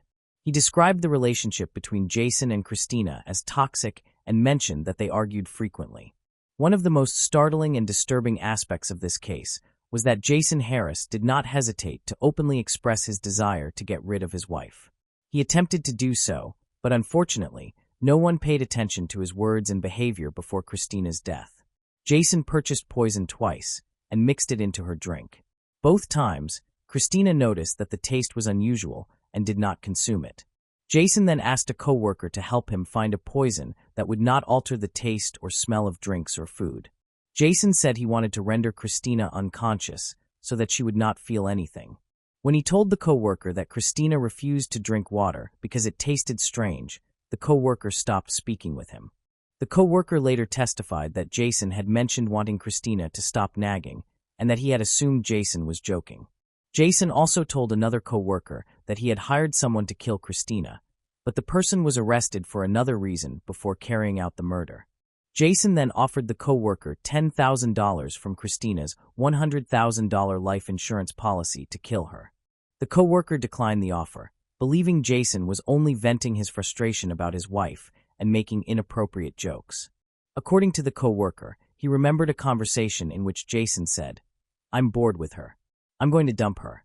The police then decided to question the neighbor who had discovered Christina's body. The neighbor testified that she had seen Christina's family truck in the driveway, but Christina did not answer the door. She entered the house and found Christina lying in bed, unresponsive. The neighbor asked Jason if she should try to wake her up, and he replied that Christina must have fallen asleep and that he would come home. The neighbor went back inside, removed the blanket around Christina because she felt cold, and noticed foam coming from her mouth and nose. The neighbor called 911 and another neighbor, who was a registered nurse. The nurse testified that Christina's body was cold and stiff, she had no pulse, and white foam was coming from her mouth. She did not attempt to resuscitate Christina because she believed she was already deceased. Jason told police that he had asked a neighbor to check on Christina and that he rushed home after learning she was unresponsive. However, witnesses stated that Jason did not appear worried or in a hurry. What further raised suspicion about Jason was that, on that very morning, he called Christina's supervisor at work. He informed her that Christina had died the previous night and asked about the $100,000 death benefit from Christina's life insurance policy provided through her job. Additionally, one of the women with whom Jason had an intimate relationship told investigators that Jason contacted her on the day Christina died and said that his wife had passed away from an overdose of a controlled substance. This indicated that he knew the cause of Christina's death even before the medical examiner's findings were released. That evening, the neighbor he had asked to check on Christina saw him in the driveway. She said Jason told her that Christina was not the angel her parents believed she was, and that their child would soon learn all the good and bad things about Christina. He said that Christina dropped her bowl of cereal, and he told her to go to bed. Jason also told a neighbor that his wife had been tossing and turning throughout the night, and that he heard her coughing before he left for work. Jason wondered aloud if that might have been her final breath. Jason told a police officer that Christina had been coughing excessively when he left the house. He also informed the police that Christina had fallen asleep while eating cereal the night before she died. Finally, Jason told Christina's mother, Kathy, that before her death, Christina had complained that her water tasted like chemicals. One of the main motives in this case was believed to be insurance money. Within a week after Christina's death, Jason and his mother went to Christina's workplace to ask about her life insurance payout. In addition, Jason collected a $20,000 death benefit from a life insurance policy provided by his employer shortly after Christina's death. One of Jason's lovers moved in with him and his children. Christina's mother believed that Jason's lover had moved in with him after Christina's funeral. However, Jason's neighbor testified that the lover had already moved into Jason's house before the funeral. The neighbor also stated that Jason's adult children from a previous marriage moved into the home within days following Christina's death. Investigators later discovered that Jason Harris had purchased a plane ticket to Rhode Island 9 days after Christina's death to visit a woman with whom he had exchanged more than 5,800 text messages. County Medical Examiner Dr. Brian Hunter submitted post-mortem blood and urine samples for laboratory analysis. Dr. Hunter determined that the test results were consistent with Christina having been poisoned by a deadly substance. At first, Dr. Hunter ruled Christina's death as accidental because there were no injection marks on her body, and investigators did not find any powder residue or rolling papers near the bed where she had died. In 2016, the Michigan State Police assumed control of the investigation into Christina's death. In 2019, after Christina's family disputed the cause of death, Dr. Hunter amended the death certificate, changing the manner of death from accident to homicide. Police then charged Jason with first-degree murder, solicitation of murder, and delivery of a controlled substance resulting in death. He was denied bail. Jason's attorney, Nicholas Robinson, stated that his client pleaded not guilty to all charges and intended to contest them. At the time of his arrest, Jason had lost his job after testing positive for drugs. Kathy's determination to ensure that the person responsible for her daughter's death was held accountable did not go unnoticed. Genesee County Prosecutor David Layton said that several years earlier, he began receiving Facebook messages and emails from a Davison woman claiming her daughter's death had not been accidental. "It can't be happening," the woman wrote to the prosecutor, insisting that someone had caused her daughter's death. Kathy's heartfelt appeals caught David Layton's attention, prompting officials to reopen the investigation into Christina's case. "I will never forget what she wrote in an email. Prosecutor, you are my last hope. This is our last chance to get justice for my daughter. Please help me," David Layton said. "At that moment, and when I spoke to her that morning, I was completely convinced that her daughter's death was not an accident. It was the result of foul play. It was Kathy's tireless determination to seek justice for her daughter's death that led to this point. And those efforts eventually paid off. The trial began in 2020. The prosecution claimed that Jason placed a controlled substance in his wife's bowl of cereal to kill her. He then went to work as usual, waited several hours, and asked a neighbor to check on Christina. According to the prosecution, Jason wanted someone else to find his wife's body to divert suspicion from himself. The direct evidence against Jason was overwhelming. Jason had a strong motive to kill Christina. He was having an affair with another woman, suspected Christina of being unfaithful, believed their second child was not his, and was tired of her constant nagging. Jason did not want a divorce because he did not want to pay child support or risk losing custody of his children. Before her death, Jason told a co-worker that he wanted Christina dead. On the morning she died, Jason called her employer to ask about a $100,000 life insurance policy, and during that call, he stated that Christina had died the previous night. The jury heard compelling evidence that Jason not only wanted Christina dead, but had even tried to hire someone to kill her. He planned the act carefully and knew where to obtain illegal substances. In fact, he had bought them several times to give to Christina. During the trial, multiple witnesses testified that Christina did not use drugs recreationally. Christina was extremely cautious about everything she consumed because she was breastfeeding. Moreover, laboratory tests confirmed that her frozen breast milk contained no toxic substances. To support the argument that Jason had poisoned Christina's food, the prosecution presented toxicology findings. For instance, Dr. Judge testified that Christina's death could have been caused by the ingestion of a poisonous substance. The prosecution ruled out injection as the cause because there were no injection marks or needles found at the scene. Dr. Judge also stated that inhalation was unlikely since no rolled dollar bills or snorting paper were discovered nearby. The court allowed Jason Harris to speak, but he neither apologized nor expressed remorse. Instead, he maintained his innocence. The judge stated that the jury had not believed his lies, ultimately revealing him as a selfish and deceitful murderer. On November 17, 2021, the jury found 47-year-old Jason Harris guilty on all charges. 3 weeks later, the court sentenced him to life imprisonment without the possibility of parole. However, he has since appealed the verdict.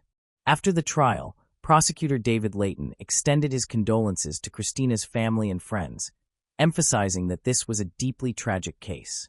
Layton went on to say that while the case contained many unique and media-driven aspects, the most important thing was the family's loss. He added that he hoped the verdict would bring them some comfort in knowing that justice had been achieved. Jason later requested a new trial, claiming that his defense attorney had not represented him adequately.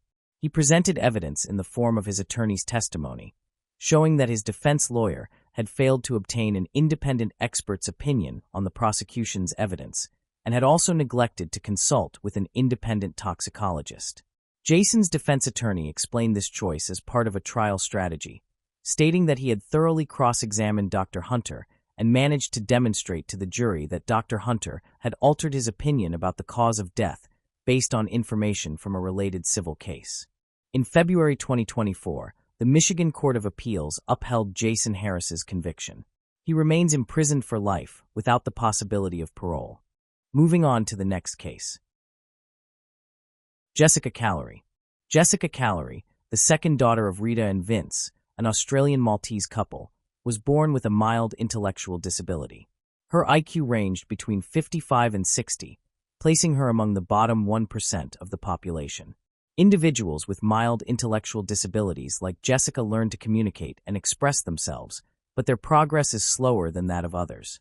They often take longer to acquire skills such as speaking, reading, writing, and mathematics, though they can still adapt to everyday life. Because of her condition, Jessica experienced delays in reaching developmental milestones like walking, talking, and developing motor coordination. She began school much later than her peers, which made her an easy target for teasing, discomfort, and bullying from classmates who saw her as different. As a consequence, Jessica developed feelings of stress, anxiety, and anger, particularly directed toward females. She also suffered from intermittent explosive disorder, a condition marked by sudden and recurrent outbursts of impulsive, aggressive, and violent behavior, along with angry verbal explosions that were disproportionate to the situation. While at school, Jessica frequently displayed aggression toward both students and teachers, including one significant incident in which she punched a male student and refused to let go, which led to her indefinite suspension and subsequent confinement at home under the care of her mother, Rita, who received a disability pension to support her. Jessica's behavioral difficulties were symptomatic of her intellectual disability, which made it difficult for her to control irrational anger outbursts. Moreover, she was diagnosed with attention deficit hyperactivity disorder, ADHD, a chronic neurological condition that affects millions of children worldwide and makes it challenging to regulate behavior.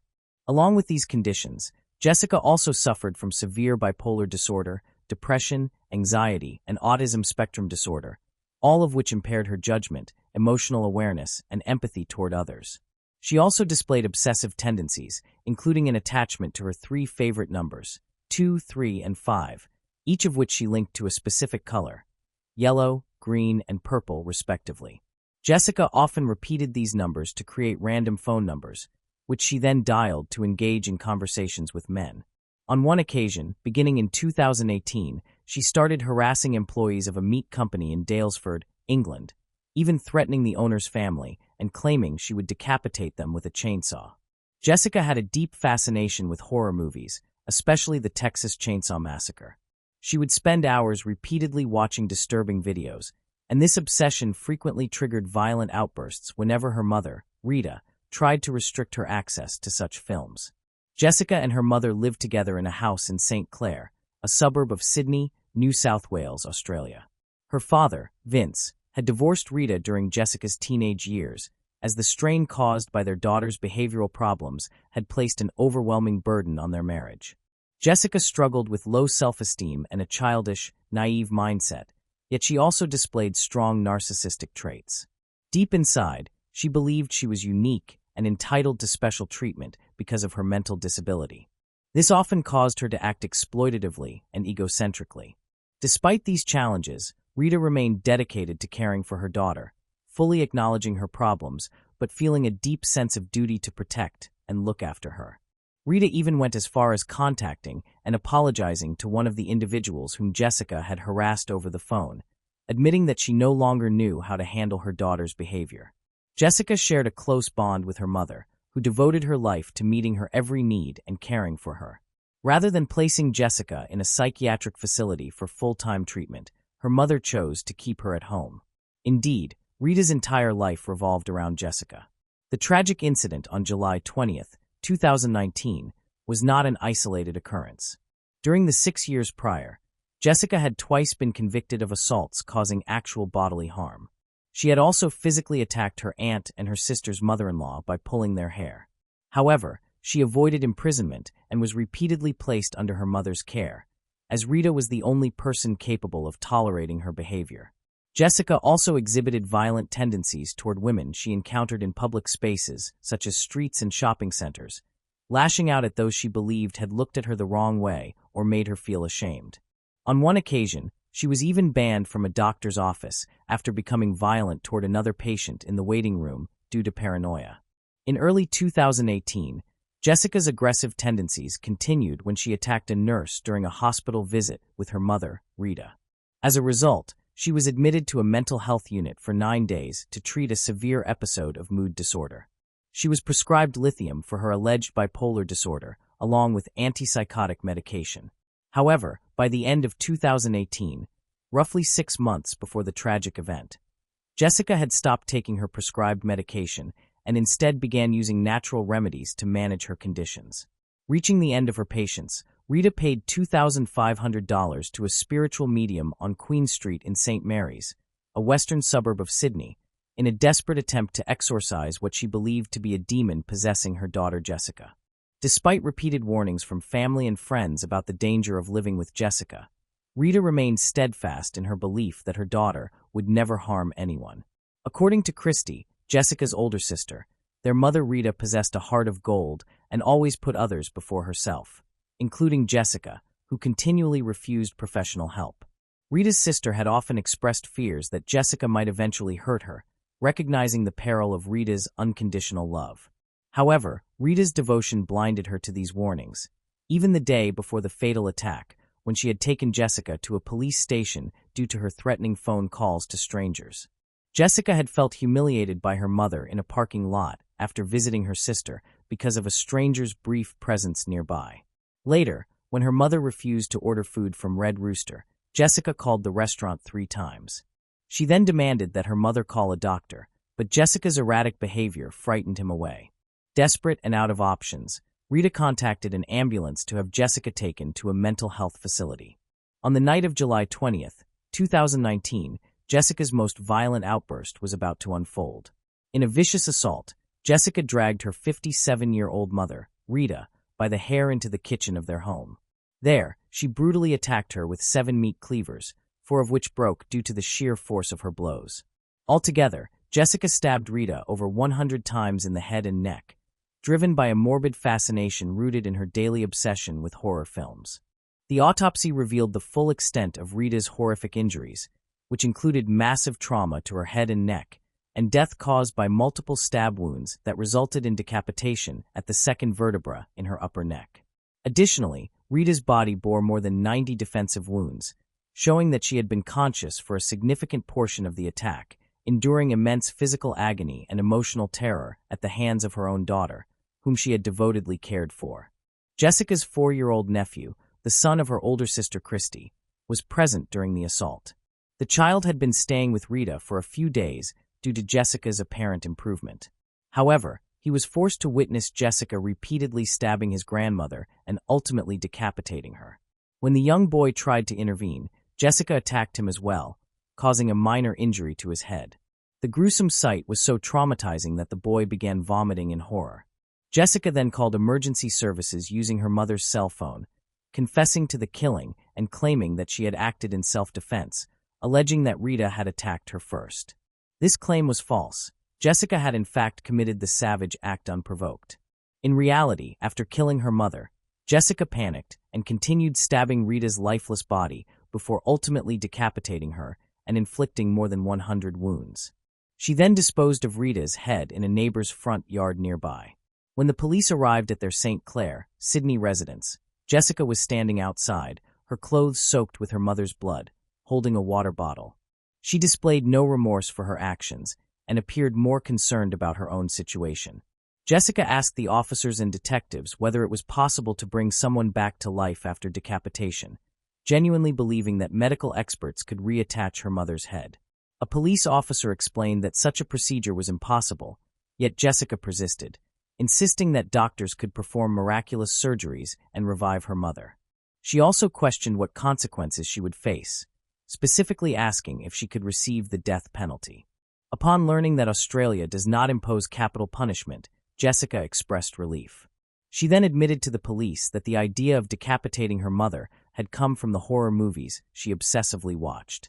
A police body camera captured a chilling exchange at the crime scene on July 20, 2019, at 11:43 p.m. The first responders described it as one of the most gruesome scenes they had ever encountered. The following day, on July 21, 2019, Jessica appeared in court but did not apply for bail.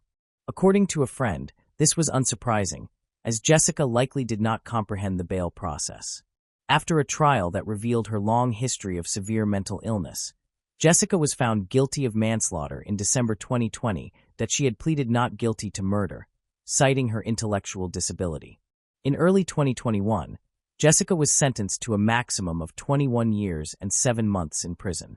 She will be eligible for parole after serving 16 years and 2 months, which would fall on September 19, 2035. The prosecutor argued that Rita's brutal murder was the culmination of a lifetime of escalating violent behavior by Jessica, which had begun with hair-pulling incidents and ultimately escalated to a deadly, explosive attack.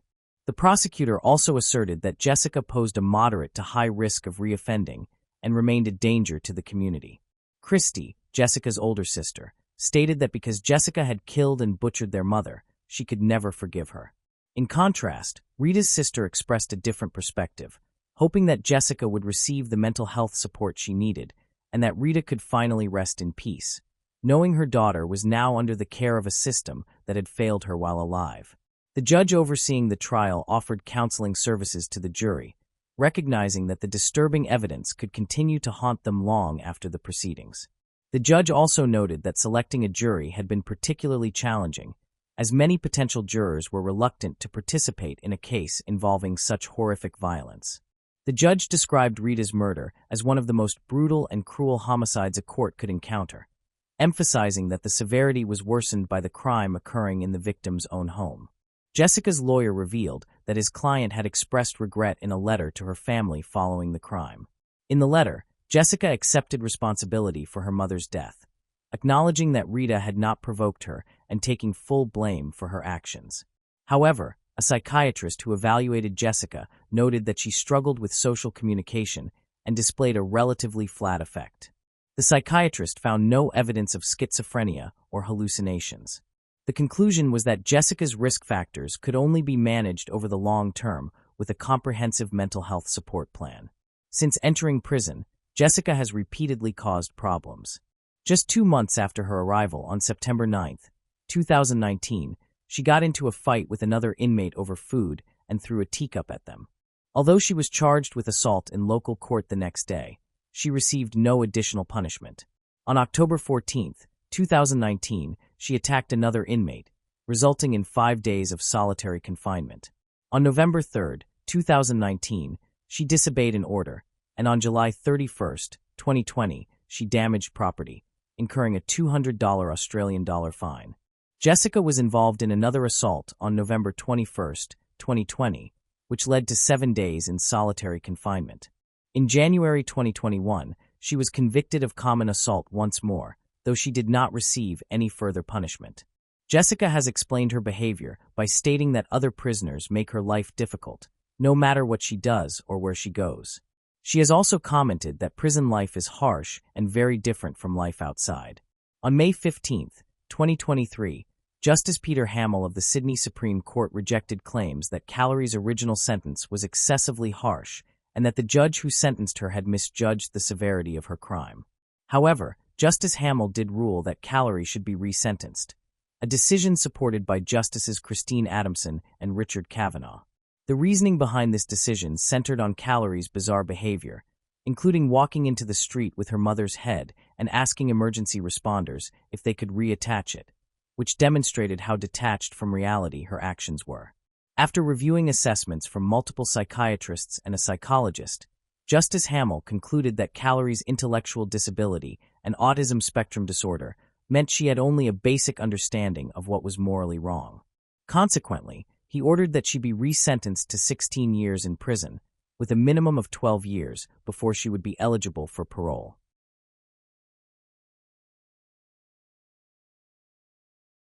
Moving on to the next case. Kendra Hatcher.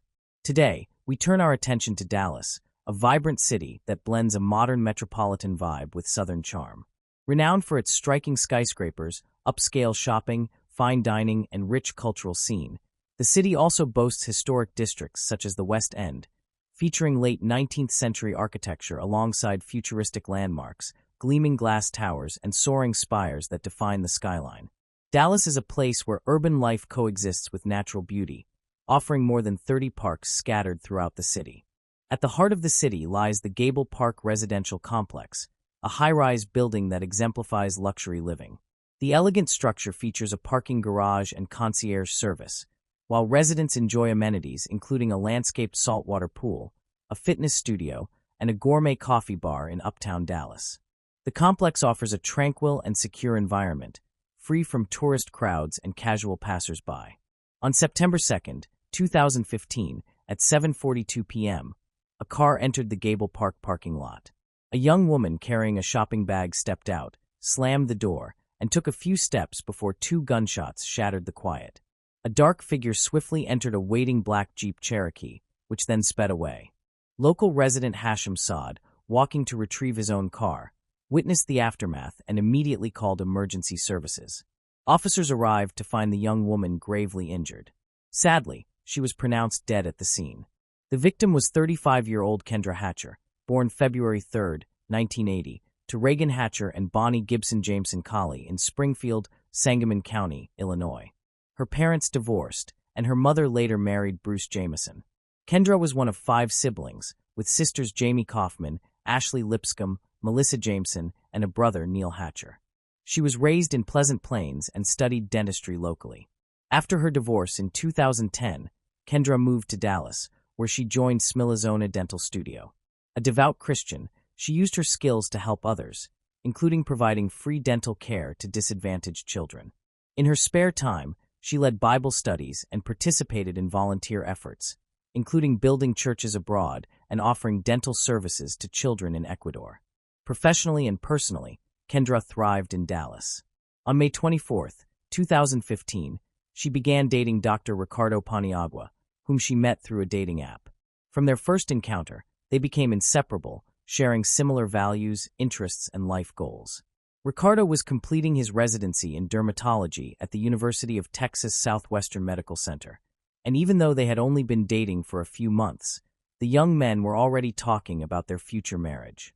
However, an incident in a parking lot claimed the life of his beloved woman and abruptly ended all their plans.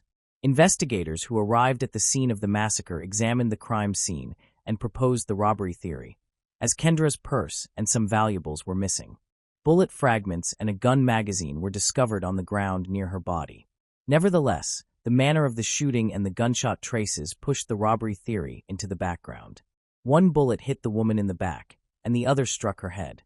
The bullet's entry wound was at the top of the head and exited through the chin, indicating that Kendra had her hands raised and behind her head when she was shot.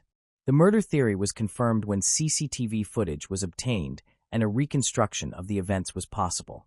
As a result, by age 13, he was struggling academically and had a fragile mental state. At one point, unable to endure such a life, Steinkind attempted to hang himself but was fortunately stopped in time. Later, doctors diagnosed him with depression and hyperactivity. Bullied at school, he decided to stop attending. Over time, Jeremy began to see himself as immortal and started visiting websites with similar themes. His online profile contained topics such as pain, self-harm, blood, and razor blades. No one knew about the couple's forbidden relationship except their friends, who considered their love, to say the least, unusual. Their communication would have stayed secret if the Richardsons had not begun monitoring their daughter's excessive internet use. Deborah and Mark discovered that Jasmine was corresponding with strangers, which alarmed them as any parent would. Consequently, they decided to take the computer away from the girl's reach. Furthermore, they were shocked to learn she had fallen in love with an adult man with questionable interests. His very nickname, Soul Eater, spoke volumes. Hence, Jasmine and Jeremy's relationship became forbidden. To help their daughter escape this destructive relationship, Deborah and Mark sought the help of a psychologist. They genuinely believed that counseling would improve their parent-child relationship. To their relief, it did. Jasmine cooperated and appeared to be returning to a normal life, assuring them that it was all in the past once she got her computer back. This turned out to be the Richardsons' final fateful decision, leading to their doom. On Saturday, April 22, 2006, while preparing for bed, Mrs. Richardson heard a noise in the basement. Rats again, she thought. Descending the stairs, she switched on the light and saw a person wearing a ski mask. He stood across from her, staring at her. Startled, she screamed. The stranger lunged at her, covering her mouth. His efforts failed. Deborah struggled and screamed even louder.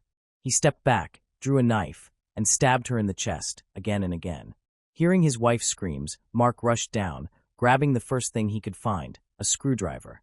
He had been fixing an outlet that day and had, by chance, left a tool out. Entering the basement, he was confronted with a horrific scene. His wife lying in a pool of blood and someone standing beside her. Mark immediately attacked the intruder but was stabbed in the stomach, followed by additional stabs. As the searing pain subsided and his eyes began to close, Mr. Richardson quietly asked, "Why?" The attacker replied, "Because your daughter wished it." Upstairs, Tyler was the only one left. The boy sat on his bed in pajamas, too frightened to move. The approaching footsteps grew louder, and the bedroom door opened. A few days before the murder, Jasmine had been overjoyed. Her parents trusted in her remorse, believing they could communicate again. Mobile phones were only beginning to become popular at that time, so the computer remained the primary means of communication. As soon as Miss Richardson regained internet access, she immediately messaged Jeremy.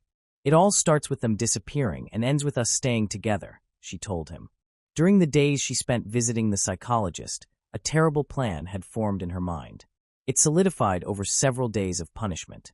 Surprisingly, Steinkind found it appealing but insisted that everything had to be done creatively and with attention to detail.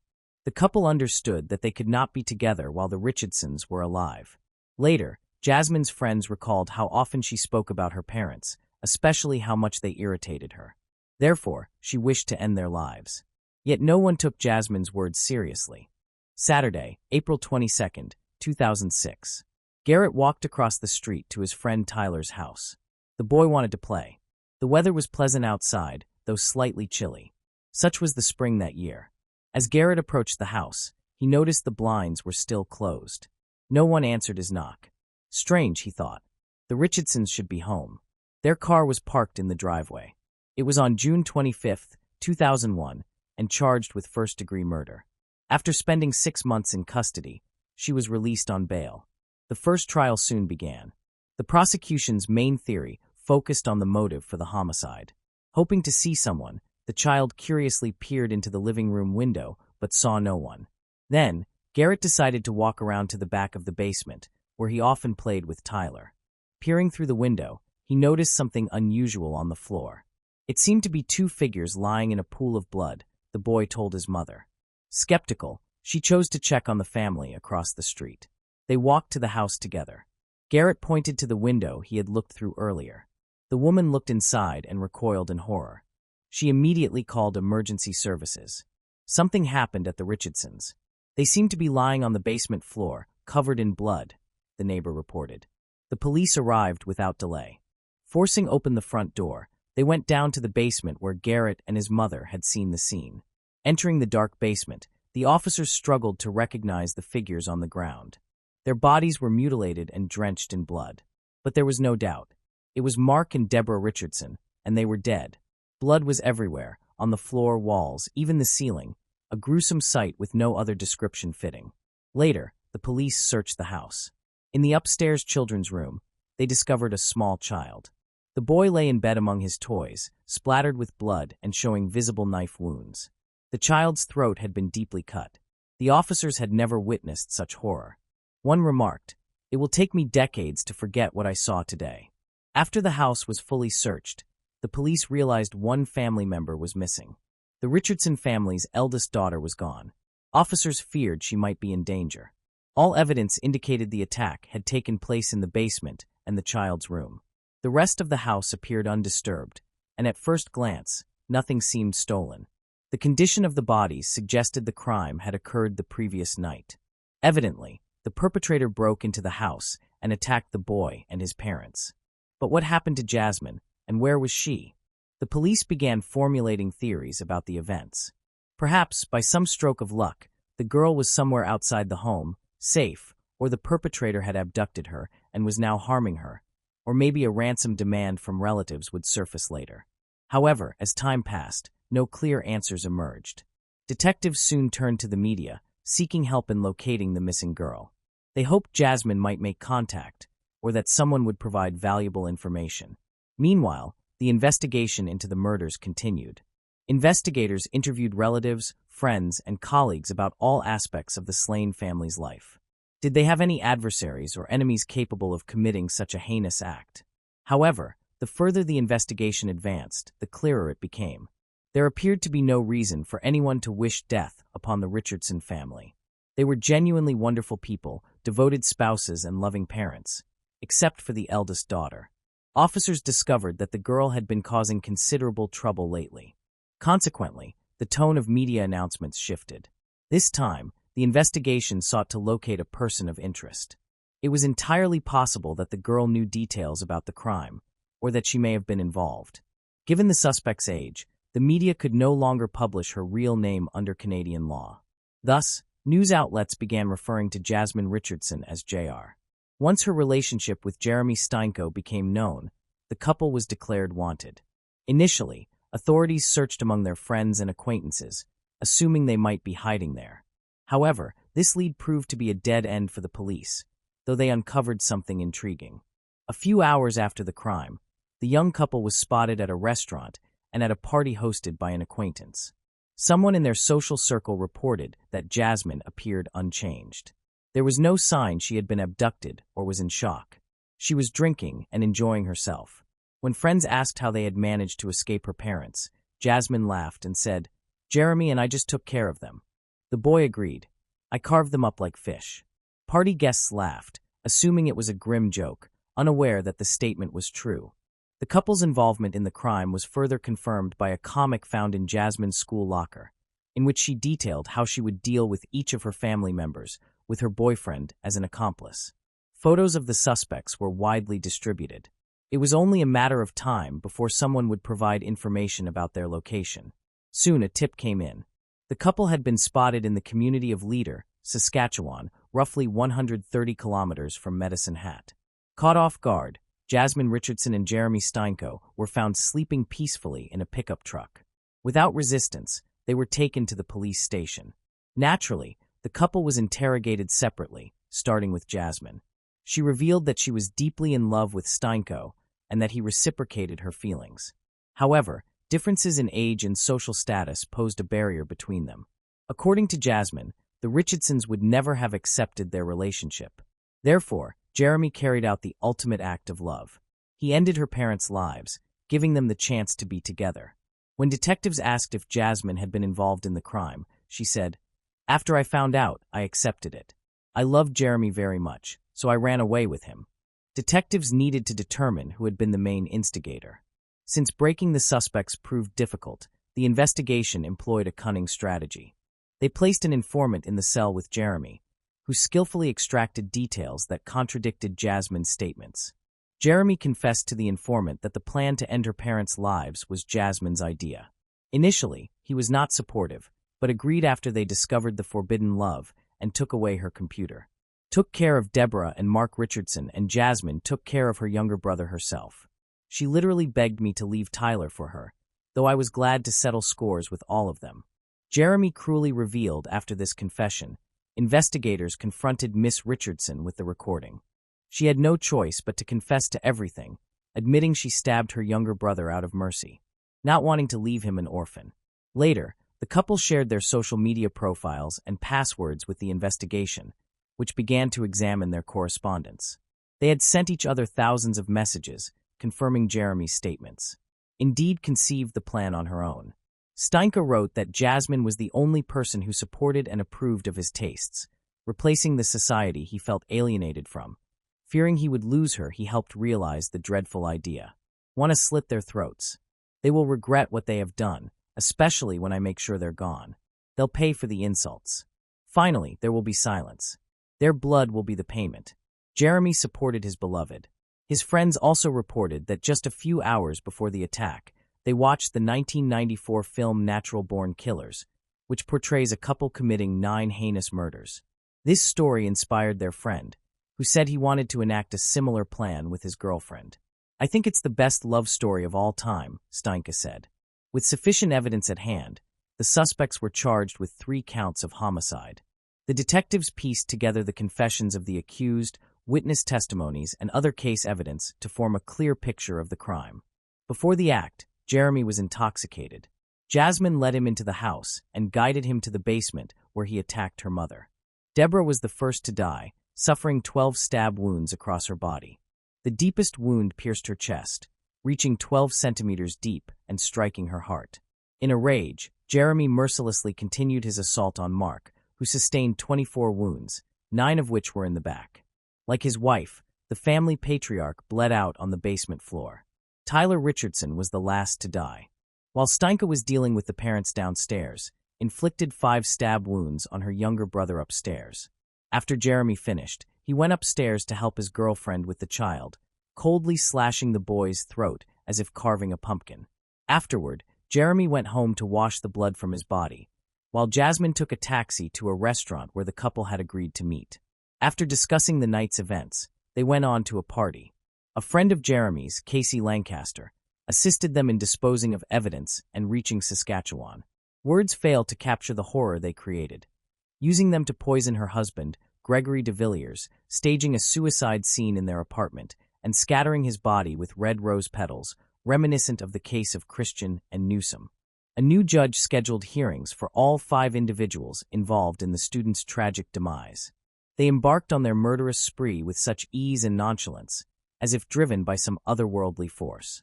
It is shocking that during interrogations and their time in custody, not a single word of regret or remorse was expressed for their actions. While detained, they wrote letters to each other, referring to themselves as legends and immortals. In one letter, Steinke proposed to Richardson, and she joyfully accepted. Then, unexpectedly, their frenzied love began to fade like last year's snow. During the trial, they shifted blame onto one another. In June 2007, Jasmine Richardson was the first to stand trial. She pleaded not guilty, claiming to have been in a zombie-like state and unable to act while Jeremy was killing her family. She also stated that she only wounded her younger brother and that it was Steinke who delivered the fatal blow. Jasmine maintained that their discussions about ending her parents' lives had been purely hypothetical, but they appealed to Jeremy so strongly that he compelled her to turn them into reality. Under 3 counts of homicide, Ms. Richardson was sentenced to just 10 years in prison, due to the specifics of Canadian juvenile criminal law, which states that individuals under 14 cannot be sentenced to more than 10 years of imprisonment.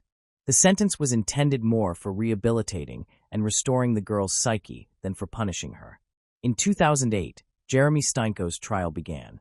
He claimed he had no initial intention of ending the lives of his girlfriend's parents. However, once discovered in the basement, he felt compelled to attack. He stated that he did not harm Tyler, suggesting that Jasmine was responsible while he merely observed from the doorway. The defense argued that Jasmine had deliberately seduced him, hoping he would free her from her parents' strict control. Some friends testified that Jeremy had asked for their help in carrying out the act, motivated by his fear of losing Jasmine to the point of being willing to do anything. The lawyers also requested that the charges be reduced to manslaughter, arguing that Steinko had been under the influence of substances at the time of the crime. Steinko's inconsistencies became apparent when asked by the prosecution why he committed the act. He replied, "When you find your other half, you do whatever it takes for them." Throughout the trial, he remained indifferent to the proceedings but broke down when Jacqueline May, his mother, testified in his defense.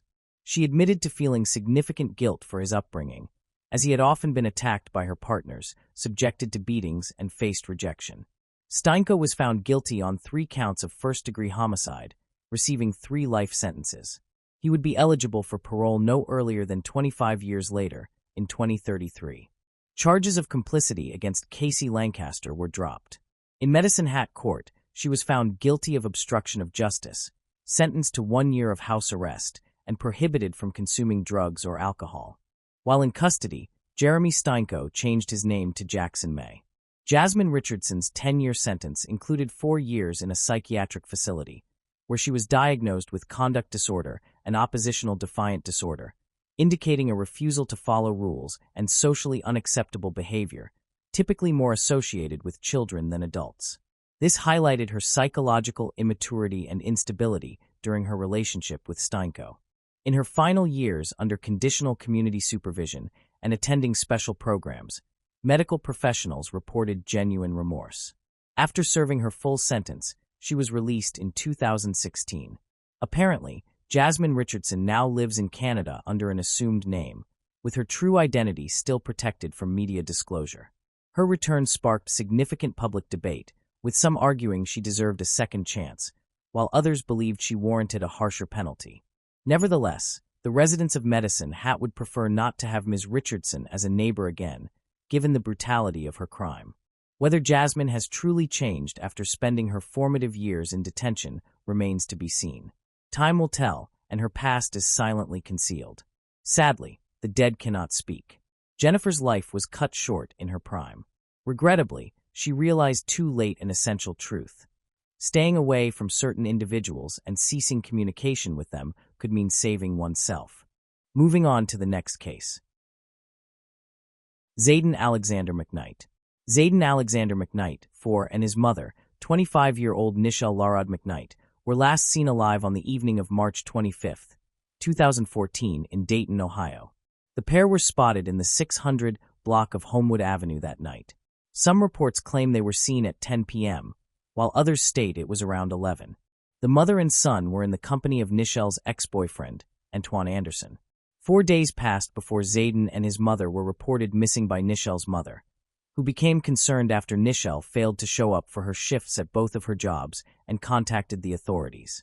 When law enforcement began investigating, they knew they needed to start with Nichelle's ex and attempted to contact him, but were unsuccessful. Anderson had active warrants for his arrest, and authorities attempted to pull him over during a traffic stop. He fled from the car and ran into a nearby wooded area. Reportedly, 6 shots were fired by police officers after they pursued him into the woods and engaged in a shootout with Anderson. The gunfire ended when Anderson turned his weapon on himself and committed suicide. On April 10th, police searched Stillwater Trail. The following day, an anonymous caller claiming to be a friend of Anderson directed the police to search behind the Riverview Park apartments on the 4300 block of Riverside Drive near the Stillwater River. There, they found Nichelle's body, which had been shot twice in the head. A report from the Dayton Daily News indicated that preliminary autopsy results suggested the 25-year-old likely died on March 27th, but authorities today generally agree that she probably died immediately after going missing. There was no sign of Zayden where his mother's body was found. On April 30th, a 29-year-old woman named Tanisha Harris was arrested and charged with 1 count of failure to report a crime, 1 count of evidence tampering, and 2 counts of gross abuse of a corpse, in both Nichelle's case and in Zayden's presumed death. Authorities discovered evidence, including blood, in Harris's apartment. She lived in the 20 block of Birchwood Avenue. Investigators believe that the blood found there indicates both Nichelle and Zayden died at that location. In the home, detectives also discovered the shoes Nichelle had been last seen wearing, along with her bank cards, driver's license, and social security cards for both her and her son. Harris had previously dated Anderson and had reportedly used Nichelle's bank cards without permission shortly before Nichelle disappeared, spending nearly $3,000. Authorities believe she used the cards at Anderson's direction and that Nichelle discovered this around the time of her disappearance. It has been speculated that Nichelle was killed after confronting her ex-boyfriend. In October 2015, Harris pled guilty to evidence tampering and failure to report a crime and entered a no-contest plea to gross abuse of a corpse. She was sentenced to 3 years in prison, with 4 years being the maximum sentence. While detectives believe she cleaned blood from her basement and the trunk of her car and suspect she was intimately involved in the murder, Harris has never confessed and vehemently denies involvement. She has never been charged in connection with the homicides themselves. In 2015, she apologized to the McKnight family, stating, "I am so serious. If I knew where Zayden was, I promise I would tell you. Because I feel like this, like what you guys have been through as a family, that's the least I could do, give that information." In the years since the crime, several efforts have been made to find Zayden, all of which have been unsuccessful. Investigators do not believe he is alive, given the circumstances of the case. Zayden McKnight was only 4 years old when he vanished on the night of March 25, 2014. He was last seen with his mother and her ex-boyfriend in the 600 block of Homewood Avenue in Dayton, Ohio. Zayden is described as a black male with brown hair and brown eyes. He was 3 feet tall and weighed 45 pounds at the time he was last seen. He was wearing a yellow and blue coat, blue jeans, and red Velcro shoes featuring the words Lightning McQueen. He also wore a yellow beanie-style hat with Despicable Me Minion characters on it. If he is still alive, he would now be 12 years old. Anyone with information about Zayden's disappearance can contact the Dayton Police Department at 937-333-2677. Thanks for watching. I hope you enjoyed exploring these intriguing cold cases with me. If you found the video fascinating, don't forget to give it a thumbs up and subscribe to Cold Case Mystique for more deep dives into cold case investigations. Your support helps me bring you more compelling content. Leave a comment below with your thoughts or any cases you'd like me to cover next. See you in the next video. And remember, the search for truth never stops.